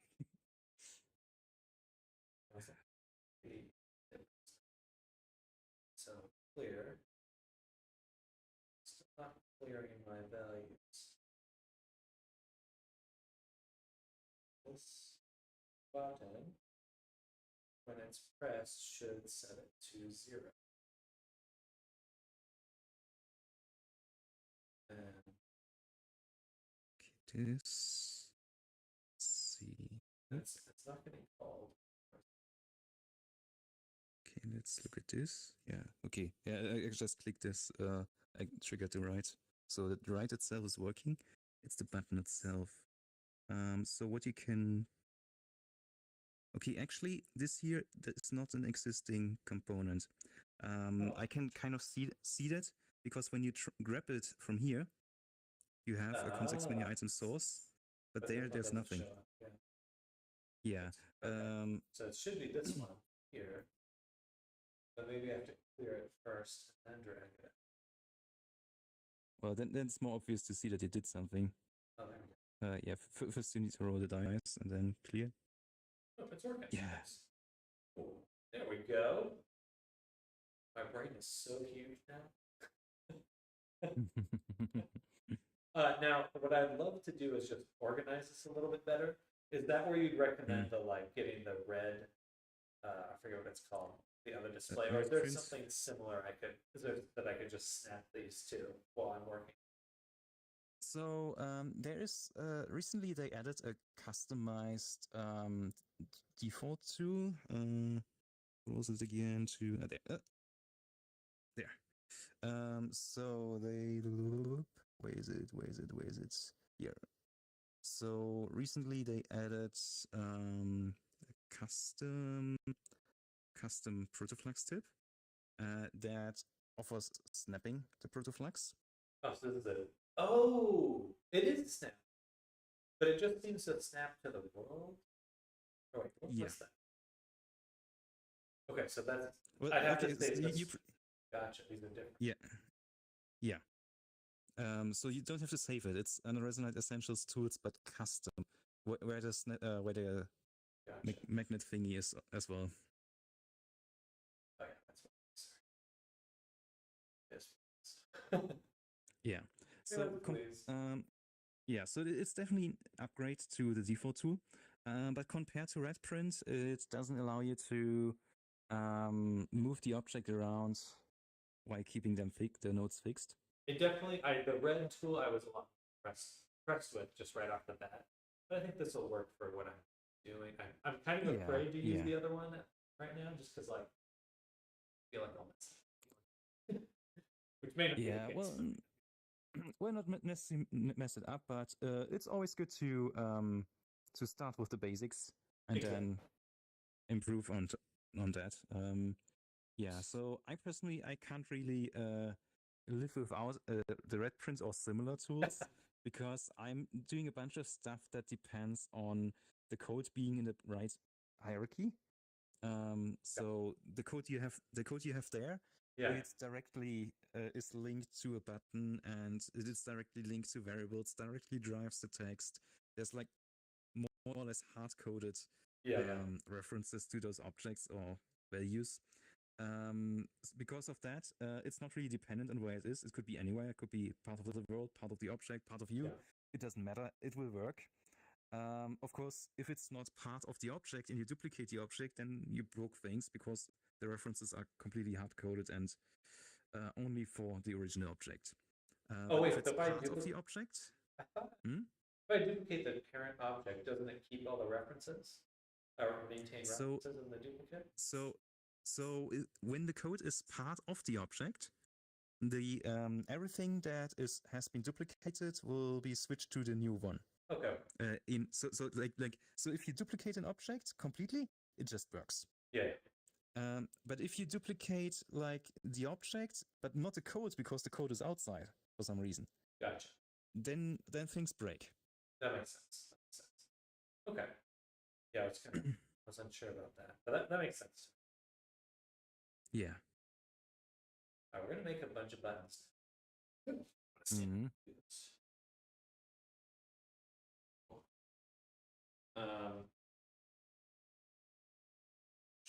Button time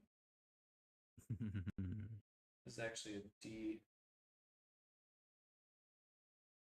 It's a D6.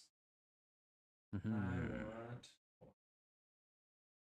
a D4 and this.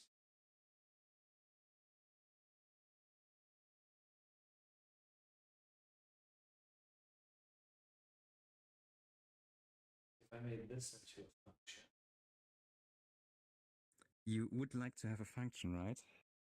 Yeah, because I'm going to be calling it a bunch. So I think. I can offer you something. Yeah. This is one of the systems you can use to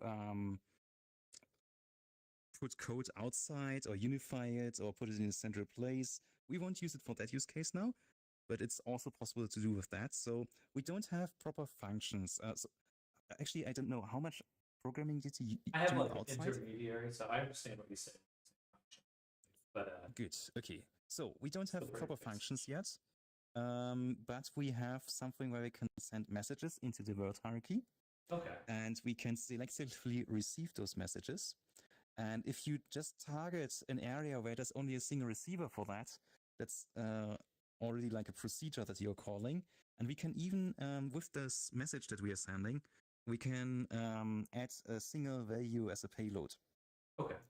So it's basically a procedure, like no return value, but a single argument. Okay. That's what we can do. And kind of system is called dynamic impulses, since those are impulses that go through here, Gotcha. and those are dynamic. So the simplest one is just dynamic inputs receiver to receive something, and dynamic inputs trigger to trigger something in a hierarchy. So so it's basically like with radio, you have to put in a frequency or a channel or something. Yeah. So let's call this test. And of course, if we want to target it, we also need to target test. But since this is hierarchy based, we also need to give it a target hierarchy to Gotcha. trigger. So you can give it the whole root if you wanted to. Yeah, so But I will now we use. would want to nest it in the node, like it's a separate function. Gotcha. Okay. So a slot would be a function. We put the dynamic in. Yep. In one. I gotcha. Yeah. So I will use root now for this demonstration because I'm lazy and we will delete it. Yeah. So now, there. Look at that. Very cool. Okay. So let's duplicate this.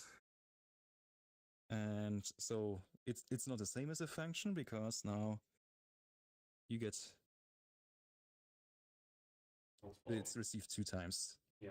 But it's actually kind of useful. So for example, for a system that I have created, I basically I created transponders where the payload is where it should answer to, like where it should return an answer to. Okay. And then it pings into a hierarchy and then gets the answers from all those that are within the hierarchy.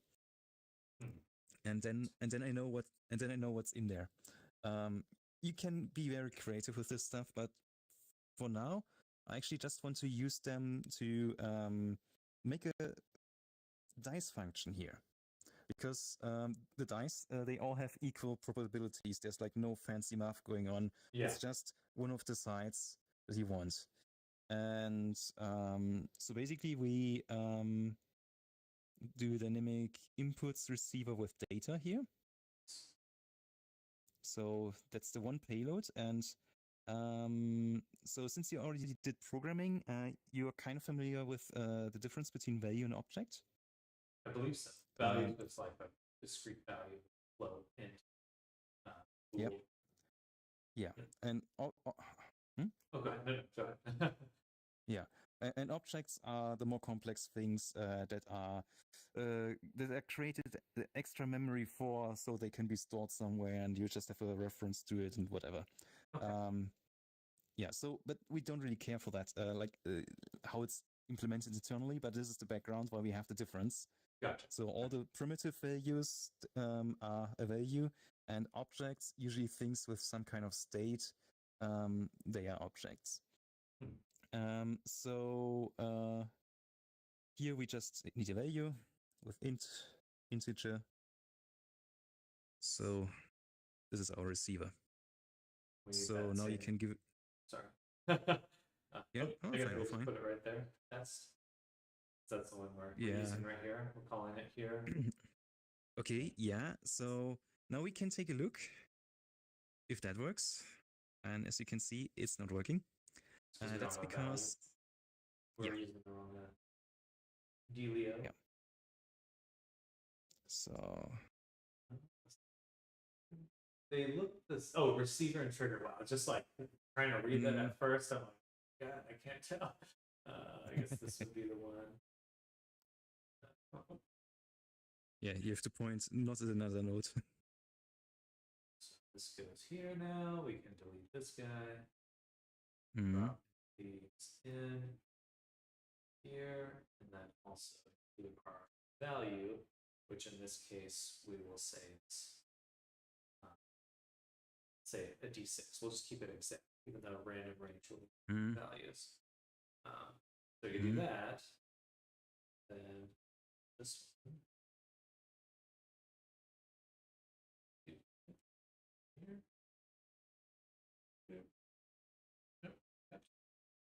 The cutting is weird. Am I doing that right? I feel like I'm struggling. I would recommend to do it perpendicular to the to the connection. No, so the thing is, you need to really cast across it. Okay, yeah, that's what I thought. It just feels a little weird sometimes. I'd rather like slice Mm. it. Yeah. So on desktop mode, it kind of does that. Gotcha. When because you can focus your view on the UI, and then you're working on the plane. Gotcha.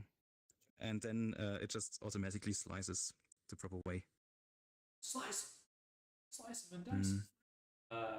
That's the min, and I do want this value. We want another one of these. No, we want to take the value and add to it. We want. Where's my math node? Well, yeah. So you could use that, but there's actually a node to add one. Okay. You save one node. So it's under operators.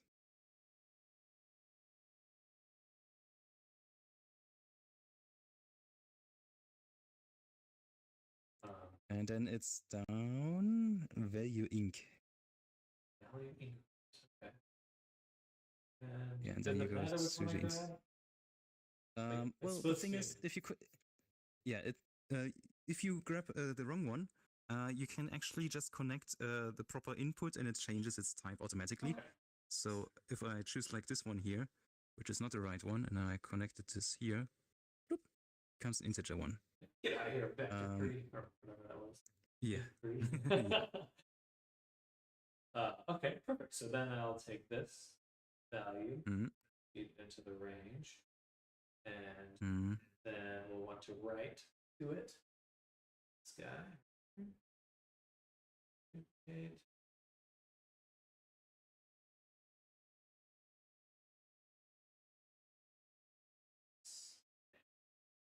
And so this, I'm just going to delete for now. Drag this here. We write that value. Actually, I wanted to do that a little bit differently because I actually would want to add one more time. No, I would use the actual.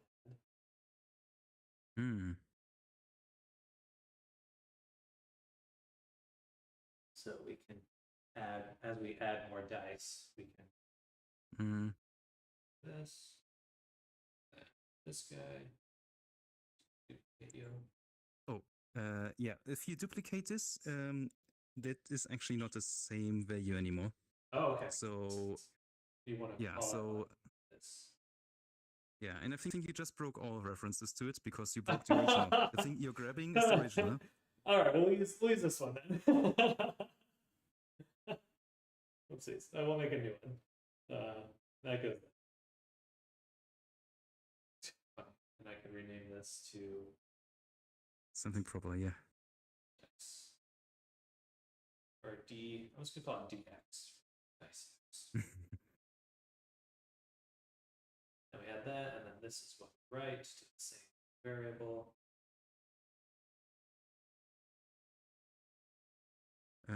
In that case, not the name, but actually the output. Oh, it's okay. A bit strange, but you have to grab the output side and drop it in there. Oh. Yep. All right. Cool. So now we can call this anywhere with these values. So if I call it now, it's going to have a 6 to it. 6, 7. Okay, so this is adding. And then I'd want a clear option. So actually, I want to hook these up to my buttons.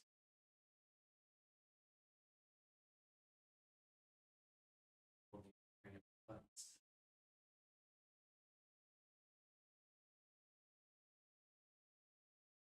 Give me the buttons, please. Here. Oh, good.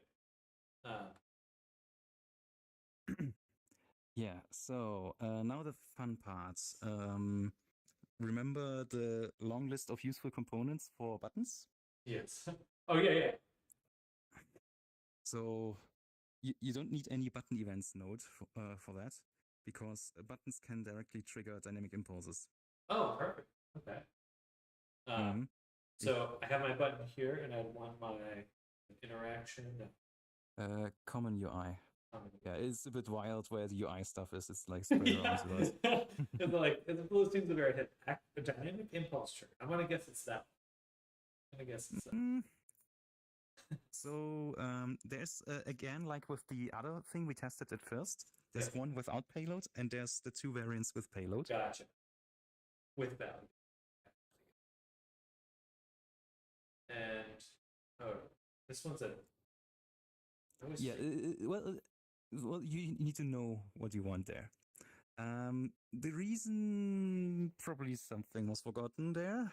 You know, it's like a certain annotation in the code to make that generate with the defaults. But you can just type int in there. Oh, okay. Int. Oh, Oops. I probably occupied that accidentally, so it didn't register you okay. writing there. Yeah, no. Let's try. Bam. Int. There. Bam. Yep. Bam. Bam. Now we've got dynamic impulse. The target would be this button here, right? This is a button. Target. Oh yeah, if you're wondering what type something is, you can grab this Okay. and you can get a source. And then you point at it with a flex tool, and then you see the type. So this is a slot actually. Oh, I see. Okay. So I would drag in this whole thing.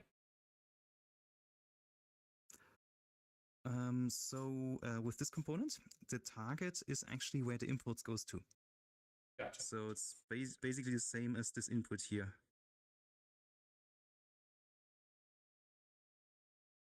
Mhm. So I would just. So connect which these hierarchy two. goes to?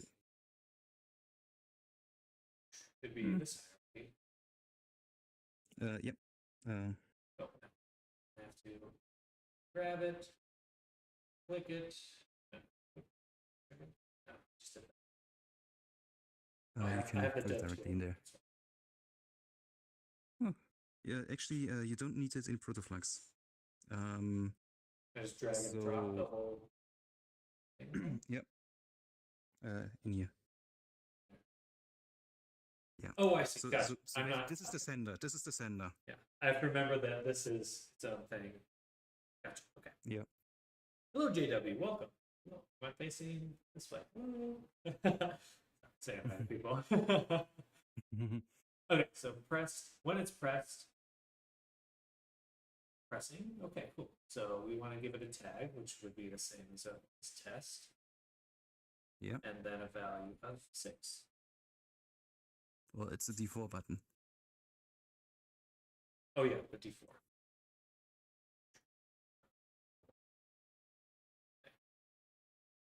Then set it by selecting it. The name is same, so that's useless. Let's go here.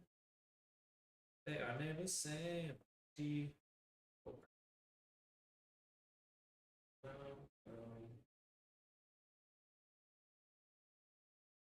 Did I do anything? Should be updating this one, right? So the thing is, this is the point where I kind of became dependent on tools like RedPrint. The thing is, it's not actually a must, but the thing is that now we have something that's dependent on where the code is. Gotcha. We are sending a message into a hierarchy, and the receiver better be in that hierarchy. Otherwise, there's nothing to listen. So I for. have to So pack these in. yes, you pack Gotcha. it in, you unpack it, and then you're good. I should let me deselect first. Make a new object. That's flux, but I'd rather have a copy. Oopsies. A. Oh, actually, wait, warning. I see. You duplicated the whole thing. I'm here, and we make a child object. And in here, I would like this to be not my flux, but my function. To be my, what do we call this? Dynamic impulse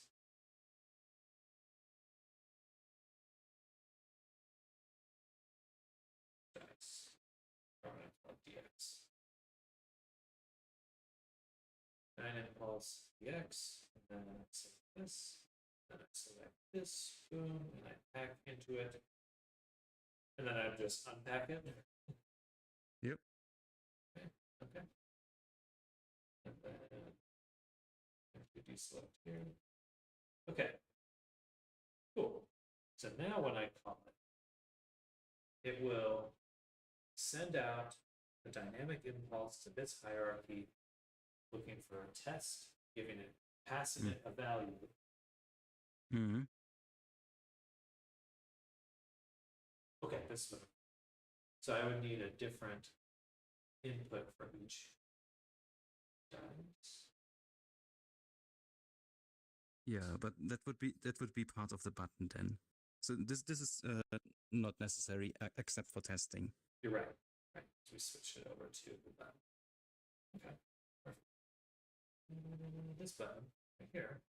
Gotcha. So this is what we were doing before, but it's all replaced with our dynamic button. Test 4. Okay. Should be D4. Bam. D4. There now it's 8, Let's try again. 10, Perfect. 13, 17.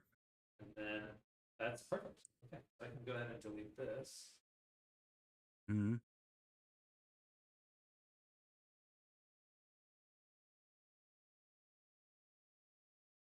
Let's clean this up a little bit. All right. That's actually super easy. And then I'll just make another button. Okay. So, duplicate. Thank you for your help. This is definitely Mm-hmm. pointing me the right direction. Oh. Mm-hmm. Then we go here, take this. We already made a D6, so we'll do a D8. No. But actually, the D6 is still using the old The old system. stuff. Yeah. So yeah, and you may notice that you kind of have a pattern here that you start creating a prototype object, you refine it, and then you just duplicate it and adjust the numbers or something. Gotcha. So this is something that happens a lot, and this is basically where in regular programming you would do a bit more abstraction, Gotcha. and then would just create a new instance of something with certain configuration. But this is a part where we can't reach completely yet.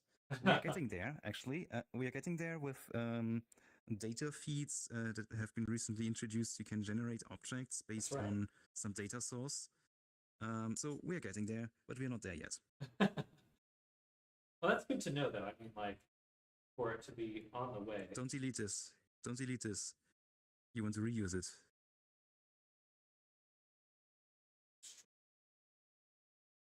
You wanted to have an output, right? Oh, of course, you're right. Back up. Back stuff. What did I have feeding in there before? It was this value, right? Hmm. So I want to I guess clear it first. This goes here. Cool. Okay.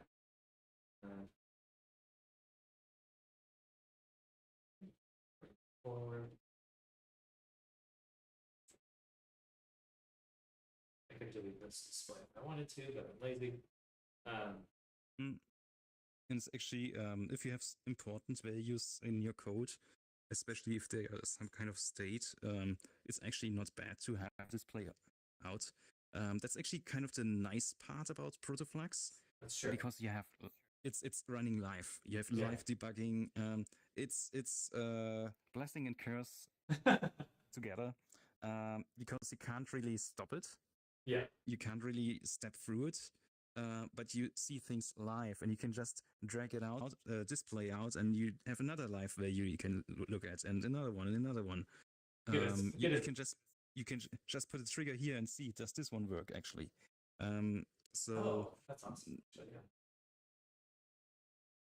Yeah, I was trying to do that in the past. Like, how do I call that? I don't want to give in add stuff, but that makes a ton of sense.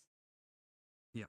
So while it's has reduced abstraction possibilities, there's a lot of stuff going on the prototyping department here.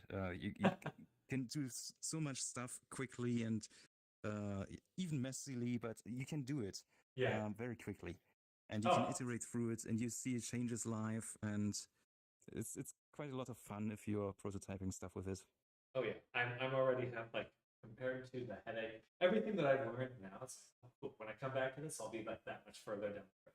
I'm not like trying to hack together some random system that's like I have no insight into, or I could complain more about VR chat, but this is a breath of fresh air compared to what it was. Oh yeah, I did a bit of research for a university course where I held a presentation about metaverse platforms, and I was like, yeah, let's look into the big competitor or something. I never used VR chat before. I was stuck on like the precursor platform and never went somewhere else. And so then I was my first time looking into VR chat and was like, okay, so how do I develop stuff there, and what can I do as a user? And Very little. yeah, so actually it has very limited network capability. That was actually kind of curious. So you kind of have to cram stuff into.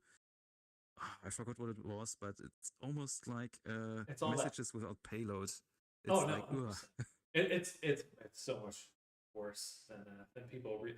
It's interesting when you talk to people in a VR chat because they just don't know how bad it is. They're not exposed to creating stuff. Exactly. They don't know. I mean, just what happened in the last hour. Like, if I could show this to all VR chat creators, they would be like, "Oh, that's pretty cool," and you can do it in real time.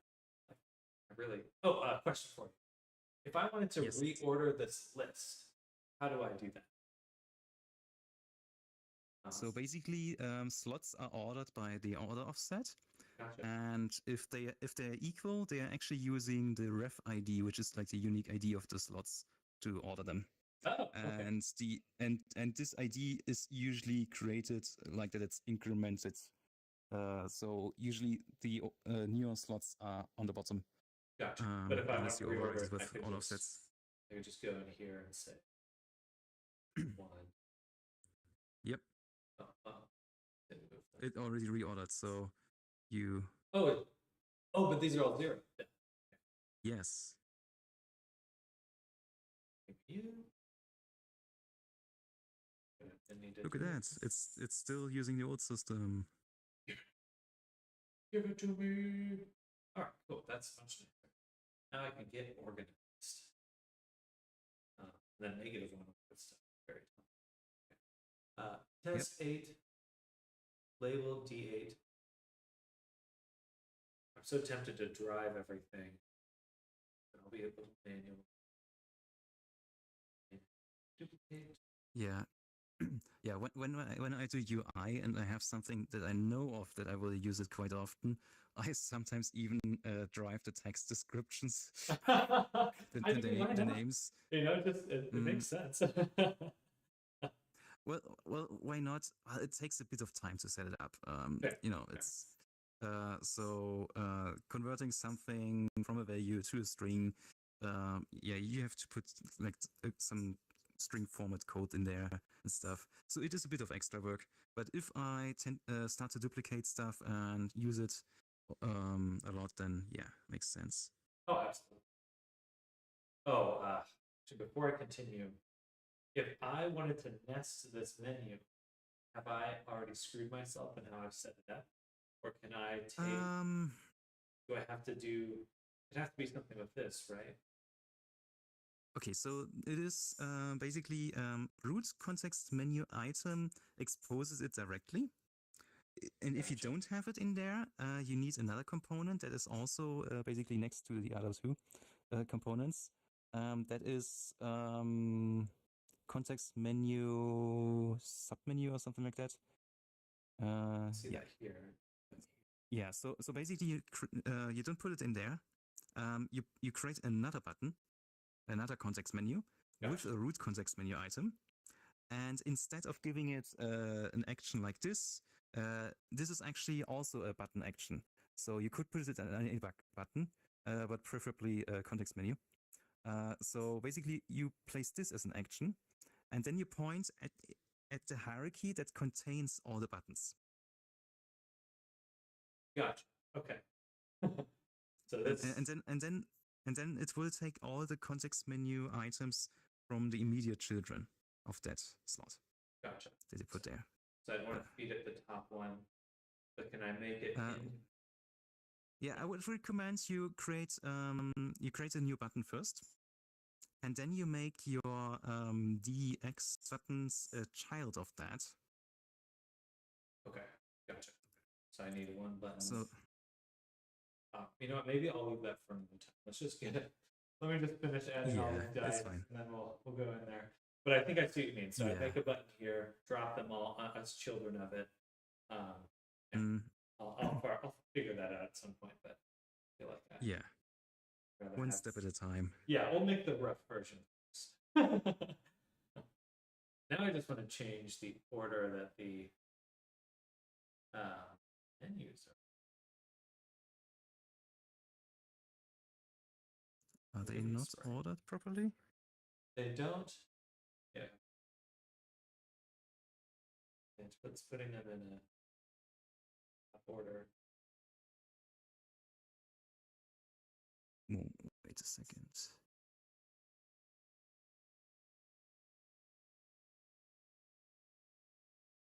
Ah, wait. I think you just named one improperly. Oh, gotcha. Before. Before. This one is still called dice. Let's just delete it. We'll just bring back. Yeah, because it's not following the template you have created. Yeah. So yeah. Yeah. So very common pattern, even without manual setup. You have template objects that you duplicate and instance that way. So makes a ton of sense. They just have your little pieces, all your prefabs. Yeah, and this is where you get back the abstraction in. Like, we are not without abstraction, it's just different. And it doesn't work for all use cases, but if you have objects and you create like a template object and you instance that, then if you change the template, you just need to destroy all instances and replace them with new instances. Yeah. I was thinking for my prefabs here, I could do some crawling through a hierarchy to replace certain meshes with another mesh. That seems like it'd be super useful. It is possible, but we can't look into components we haven't exposed in some way yet. Gotcha. So there's no reflection in programmers' terms. You have to set it up beforehand, but you don't need to hard code like you did with the buttons. There is ways where there's basically variables within a hierarchy, and you can access them via name and a hierarchy you're pointing to. So this way you can expose properties of objects to other code. And this is, for example, there's avatars that react to music being played in the world, and they flash like lights and stuff. So that's basically a single variable in the world space, or maybe 2 or 3 variables, depends on the system. And it contains information like about the loudness or the color that's currently in the world. And then the avatars can adjust to that and show effects. They had something similar in VRCheck called Audio Link, but you can only really drive like a missive texture. I can't wait to play around with other things you could develop for it. Let's see. Oh, I need to make it clear then.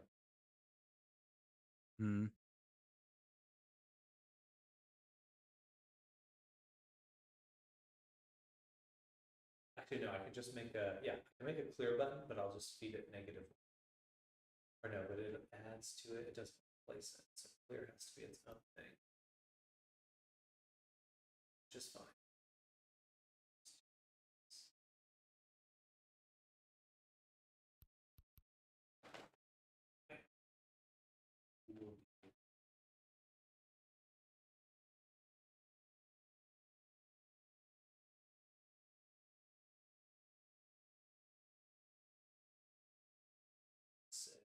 Oops.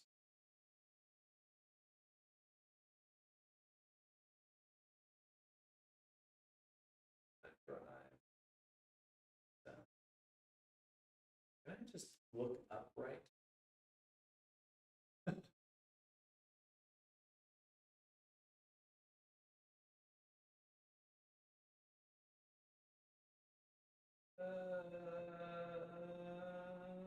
Operators.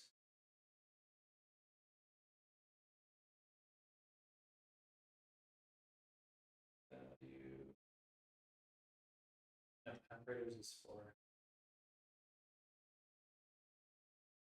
Oh, what are you looking for? Just the right variable, but I'm assuming that's in here. It's actually under actions. Oh wait. And don't ask why. Right. This is this the. Yeah. Okay. Dynamic variables are those variables that are within a hierarchy, and you have to identify them with a string.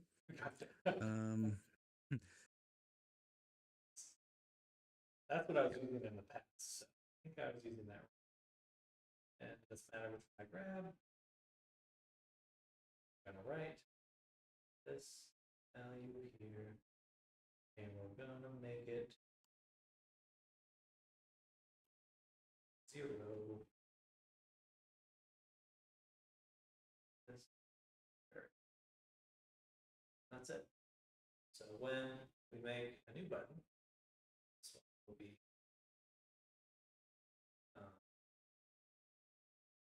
clear. Mm-hmm.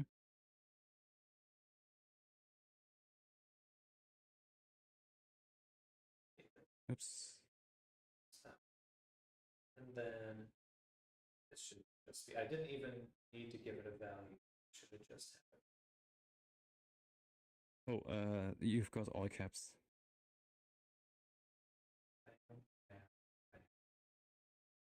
Okay, so clear. We'll call that, but no, I have to swap this whole thing.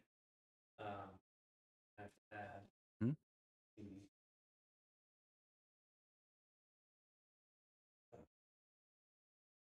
action as well.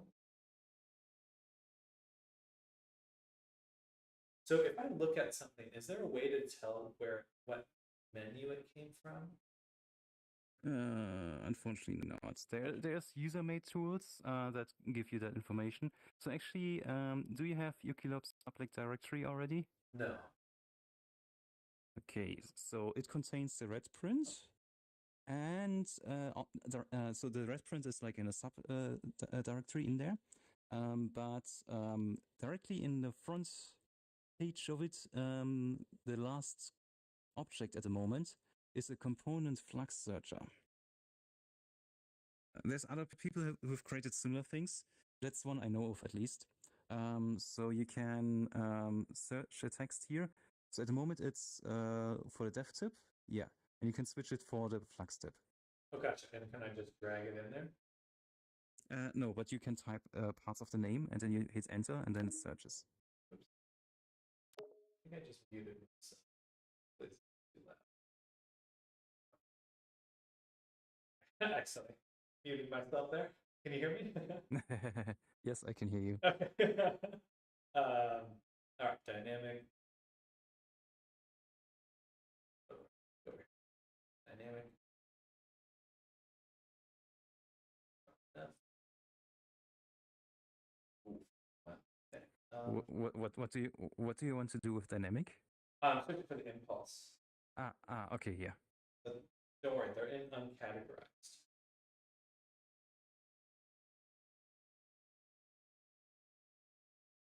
It's not, yeah, dynamic button. Button. Dynamic. How many you want?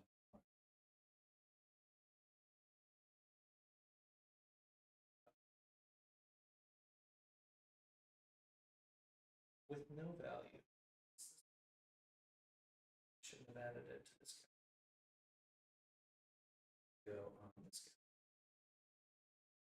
Oh yeah. In case you put a component in the wrong place, you can move it. That's right. I could just drag it over. Yep.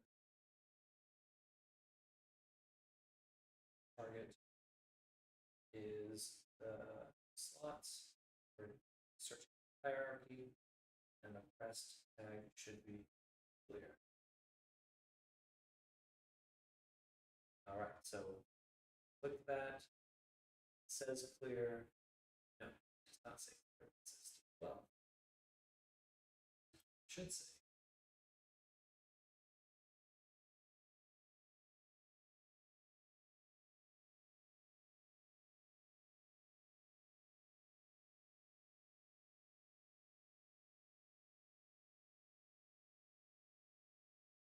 Because this is the wrong thing.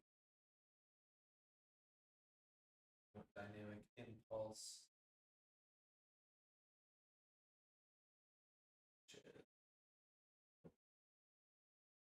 Oh, hey! Get How dare you?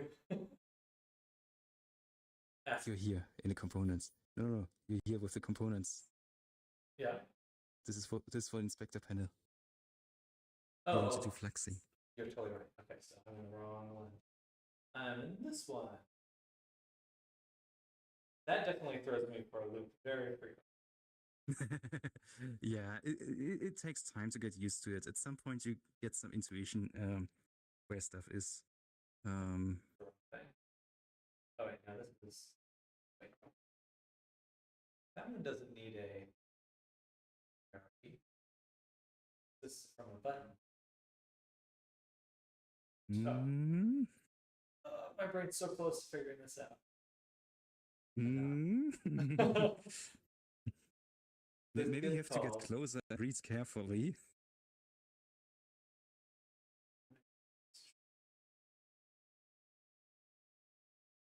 Caesar.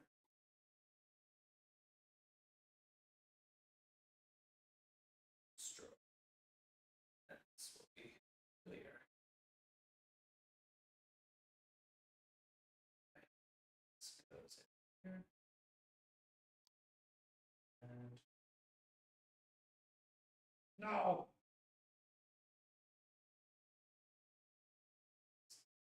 In my error. Not yet, yeah. I know I wanted to put it.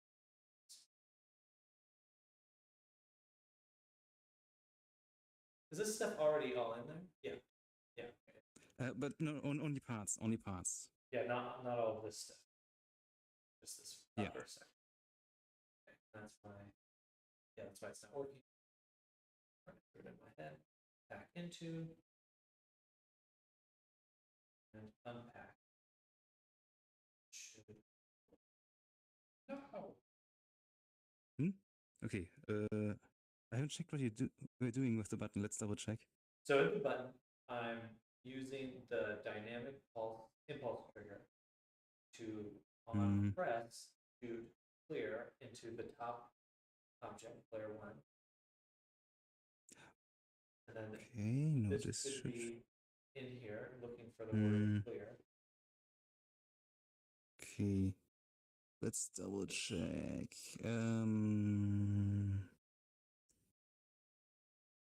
Not triggered. Okay. Why? The variables Is this? The receiver is there. Got the feeling that maybe there's a space too much or something like that. Well, not here. Okay, so here, let's see.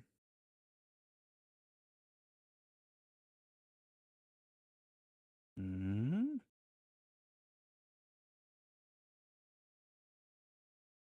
right to me.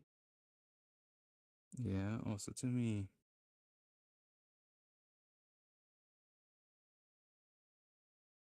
Writing. Let me hit one of the other buttons. Right. Yeah.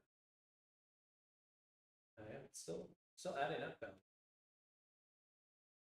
Doesn't want to clear. Should just write int to 0, but it's not writing at all. So clearly this is not Okay, getting so triggered. is this part working? Yeah, this part is working. Okay. I'm also a bit confused. I must have just put Okay, the tag let's- in.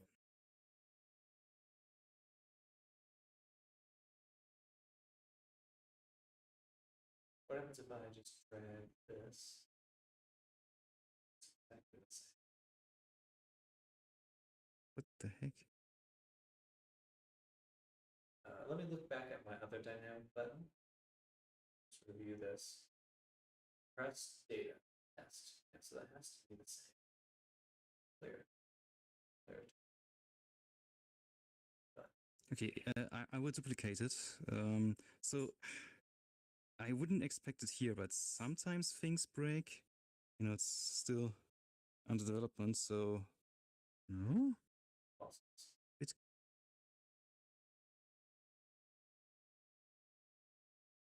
2, 1. Maybe the order is.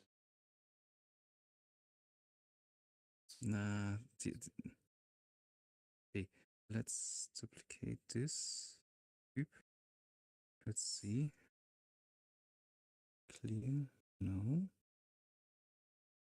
Okay. Actually, let's duplicate this here. This is in my slide. Dynamic on impulse receiver. And we have both of them in there, so everything is connected.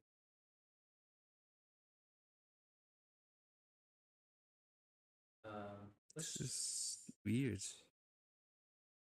let me just try. I will no, you already create a reflected. test object as a side. Just gonna call it work. It's working just fine. So it has to be the dynamic impulse receiver. Maybe there's a different thing I should have grabbed.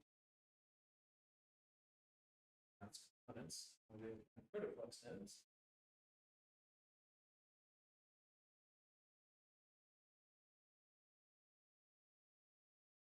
Dynamic button, dynamic impulse trigger.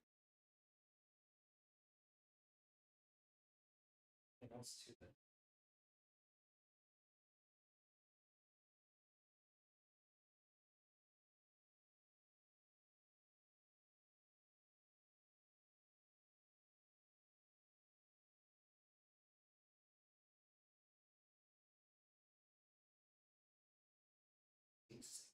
Okay. I think is not needed here. Just gonna delete the. Okay, I will use another button here. Do you have a value not 0, or can you at least change it to something different than 0? I'm not actually feeding it a 0. Or sorry, you mean the input? No, I mean this here. Actually, let me just roll a few dice here. Okay, let me see if that one works. Oh, I see. Okay, that doesn't. Finding bugs, day 1. It's weird. Okay. Oh, sorry, I did get rid of the dynamic pulse, so that's. Oh, okay. Sorry, that may have been my bad Okay. there. In fact, I think I have. What you're using the what's the name of the pulse you're looking for? Clear.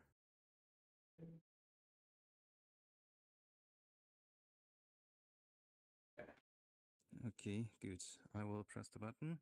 That worked. Does it pulse? It pulses. Okay. So.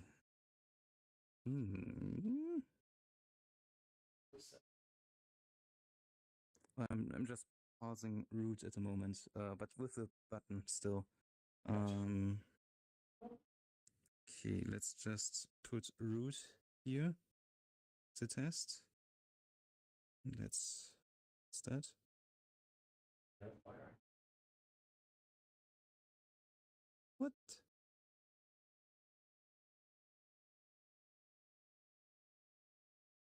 It has to be just this thing in general. I think just remaking it from scratch. Something about that slot. It seems.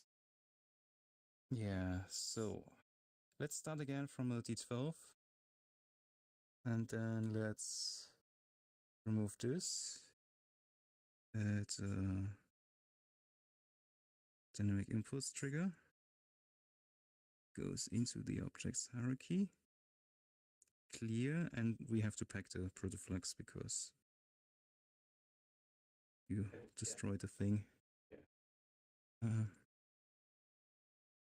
Back, unpack, But then we have and to finish now. almost working. No, it's still not coming.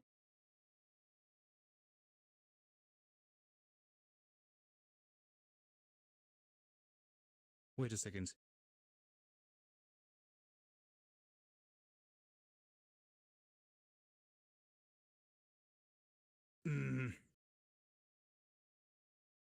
I was pressing this one. We were both pressing this one. Ah, gotcha. That's fine. So the code was working the whole time, but we were being stupid. That's fine.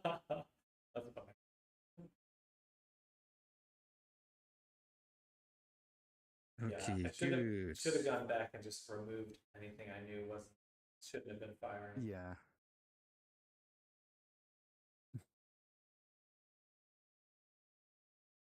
Should grab that folder so the Def can use some hoarding skills in there. Yeah, we're definitely building up a.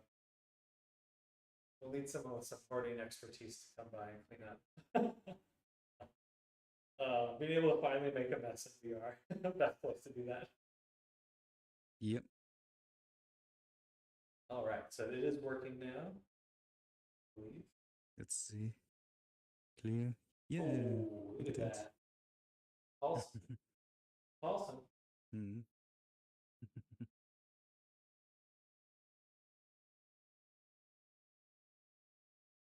All right, I want to put the clear button. Thank you for helping me with that.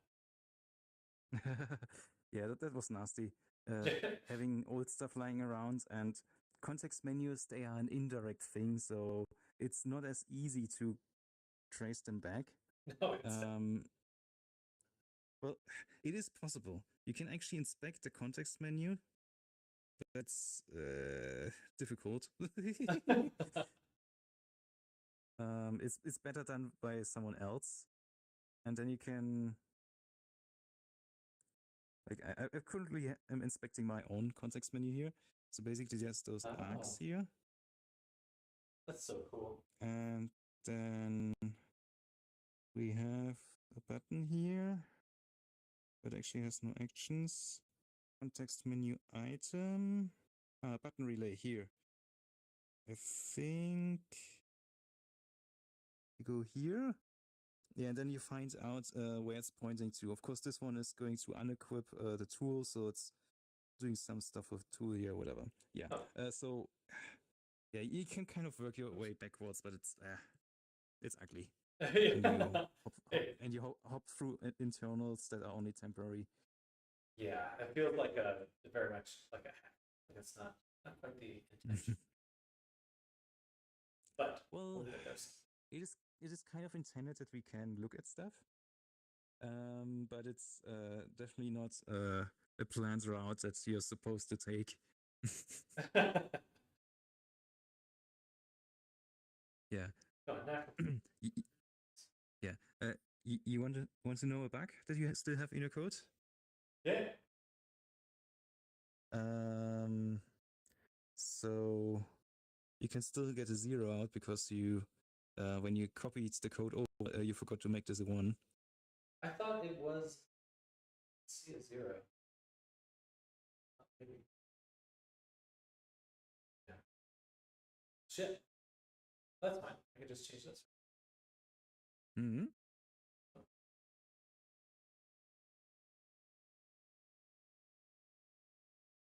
So, D1D. I'm be able to know. I mean, it's just if it changes, then it's not rolling at 0. Yeah. All right. Very cool. And then we're doing a D20. I just finished that. So the last one we want is a D100. Yeah. D100. 100 Ds. Yeah, you know what the nice part is about that setup with the dynamic impulses? What? Your context menus, your UI, they don't need to know how you do the actual dice roll. That's true. So you can now change how the dice is rolled. So you have this simple setup, and maybe you throw an actual dice out of the tool, and that then shows the number on top or something like that. I would love to do You that. could just change I would. it, There you and go. you don't need to change the context menus. That's true. Yeah, these all stay the same. It's just the flex that changes. That is nice. Yep. Startup says Resonite is like a survival game. Only there was a tool for that. So first you make your knife, and then you use a knife to craft a work your way up the tech tree. The most literal tech Yeah. tree that you can ever have. Yeah, it kind of escalates when you start using tools to build your tools. Like, so a fun thing that maybe Jack has already shown to you is that you can inspect the inspector panel Oh yeah. Yeah, and then take a look what it's made up of. someone was saying that they have their own custom panels and stuff, which I thought was super cool. Yeah, there's this kind of stuff. Even without official support to do it, we can just modify the tools and do things. Like, I mean that is genuinely powerful. There's unless you're making your own stuff from scratch, but to have this all just working together, very. In fact, I'm gonna save my we are dice roller. Oh, go ahead. yeah, we are saved so much effort and brain cells to not having to bother too much with networking here. Yeah. It is still a thing. If you are doing stupid stuff, it will not necessarily work the way you intended, because multiple people can do things at the same time, and then suddenly information is exchanged, and it's like not adding up. Like the typical example is having a button that increments a number, and two people hit at the same time. Well, they both see a 1 before, and they increment it, so that makes it a 2, and then they exchange the data, and it stays 2, even though both of them press the button. Gotcha. Interesting. Yeah, so this is a thing that Resonite can't handle on its own. Yeah. You have to be smart about it. But other things, they just work. Like we can just grab a thing and it's working. Yeah. Absolutely. And when you have code like your dice roller, it just works because implicitly only a single person uses it at the same time. Gotcha.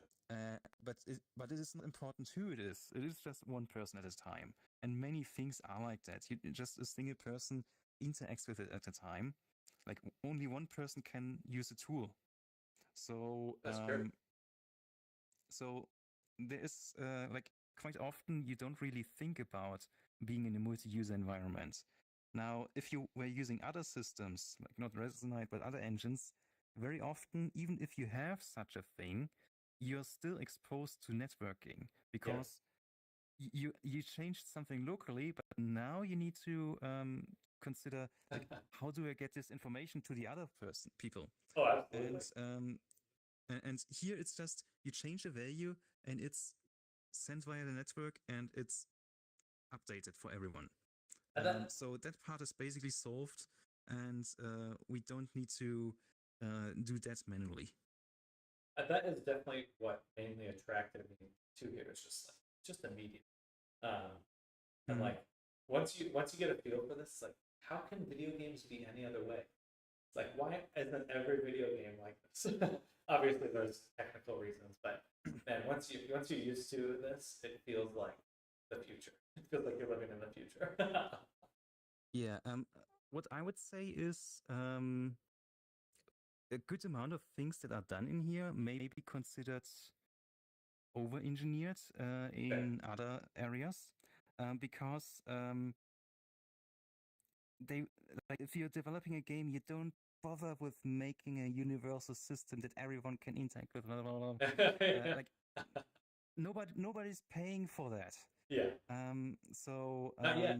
yeah, Yeah. So nobody is paying for a game to do that. They just want to have a game with like monsters and then you can mine and whatever. Like it's just those are the features that sell. So those are the features that are more focused on. So Yeah. Fruxis, on the other hand, he's investing a lot of his time in here Oh, and a wow. lot of brain cells in here to basically build building blocks to build more blocks with, to build more blocks with. So while in the short term, it is basically over engineering, it is in the long term building bigger and bigger things. Oh yeah, it's. I mean, I think of so many things. They just require like a certain amount.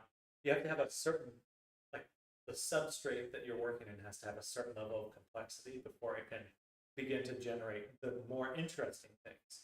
Like Mm. you know, you can use nature as a very good example of that. But you really do need a very mature and robust digital environment in order to do things that people actually Yeah. or to give people the freedom that they don't know that they want yet.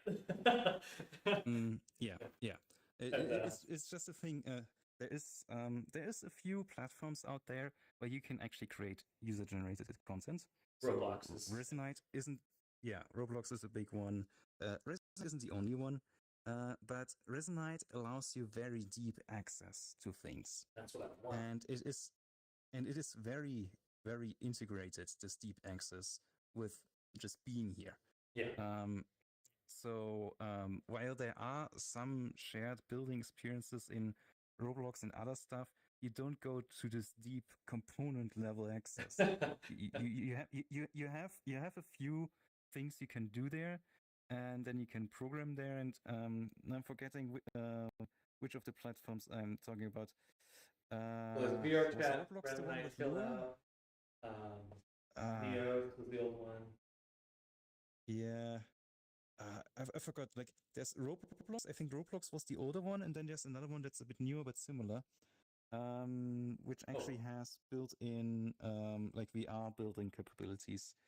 Fortnite came out with step recently. No, But I no, don't think anything's going to not be able to compete with Resonite in my mind. It's like no one has that Yeah, it's- long-term vision that I think Resonite actually has, which is like, hey, you should be straight up be able to do anything. Oh, Yeet Man 31725. Thank you for the follow. Much appreciated.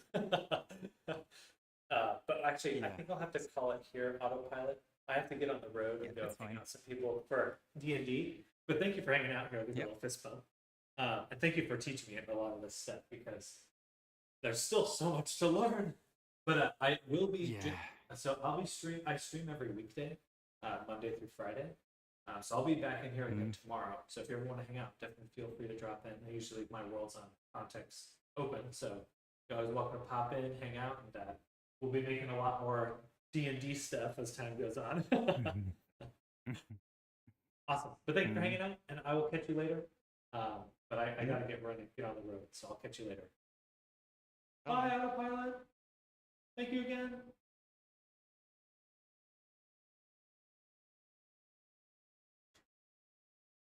All right, everyone. That was definitely the most productive Resonite session we've had so far. And I feel my mind is filled. My mind is filled to the brim. And but also, hello, Nammers. I saw your resubscription. I super appreciate that. Thank you, Nammers. I'll look at my shiny forehead from the strap. But that was so cool. Fruxis came by. I was not expecting Fruxis to come by. That's pretty satisfying, honestly, to have people in the world that are very entrenched in the community. You like half the dev team. Well, yeah, I know. It's so funny. I was like, oh, I want to say hi to everyone, but also that's probably all they get all day. It's people saying hi to them. So I was like, I'll leave it there.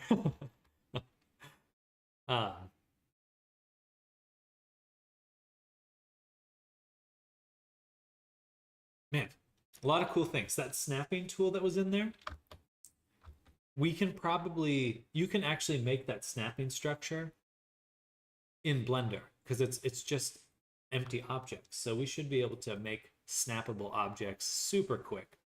Then they also had so much stuff. That's all Sky. Shout out to Sky. Hope you're doing well, Sky. If you're there, make it with empties. Yeah, I'm going to be abusing that because, man, I can already see making things so much faster in such a simpler way. It's already 5. Okay, guys, thank you all for hanging out with me. I definitely have to get on the road now because I got about an hour drive.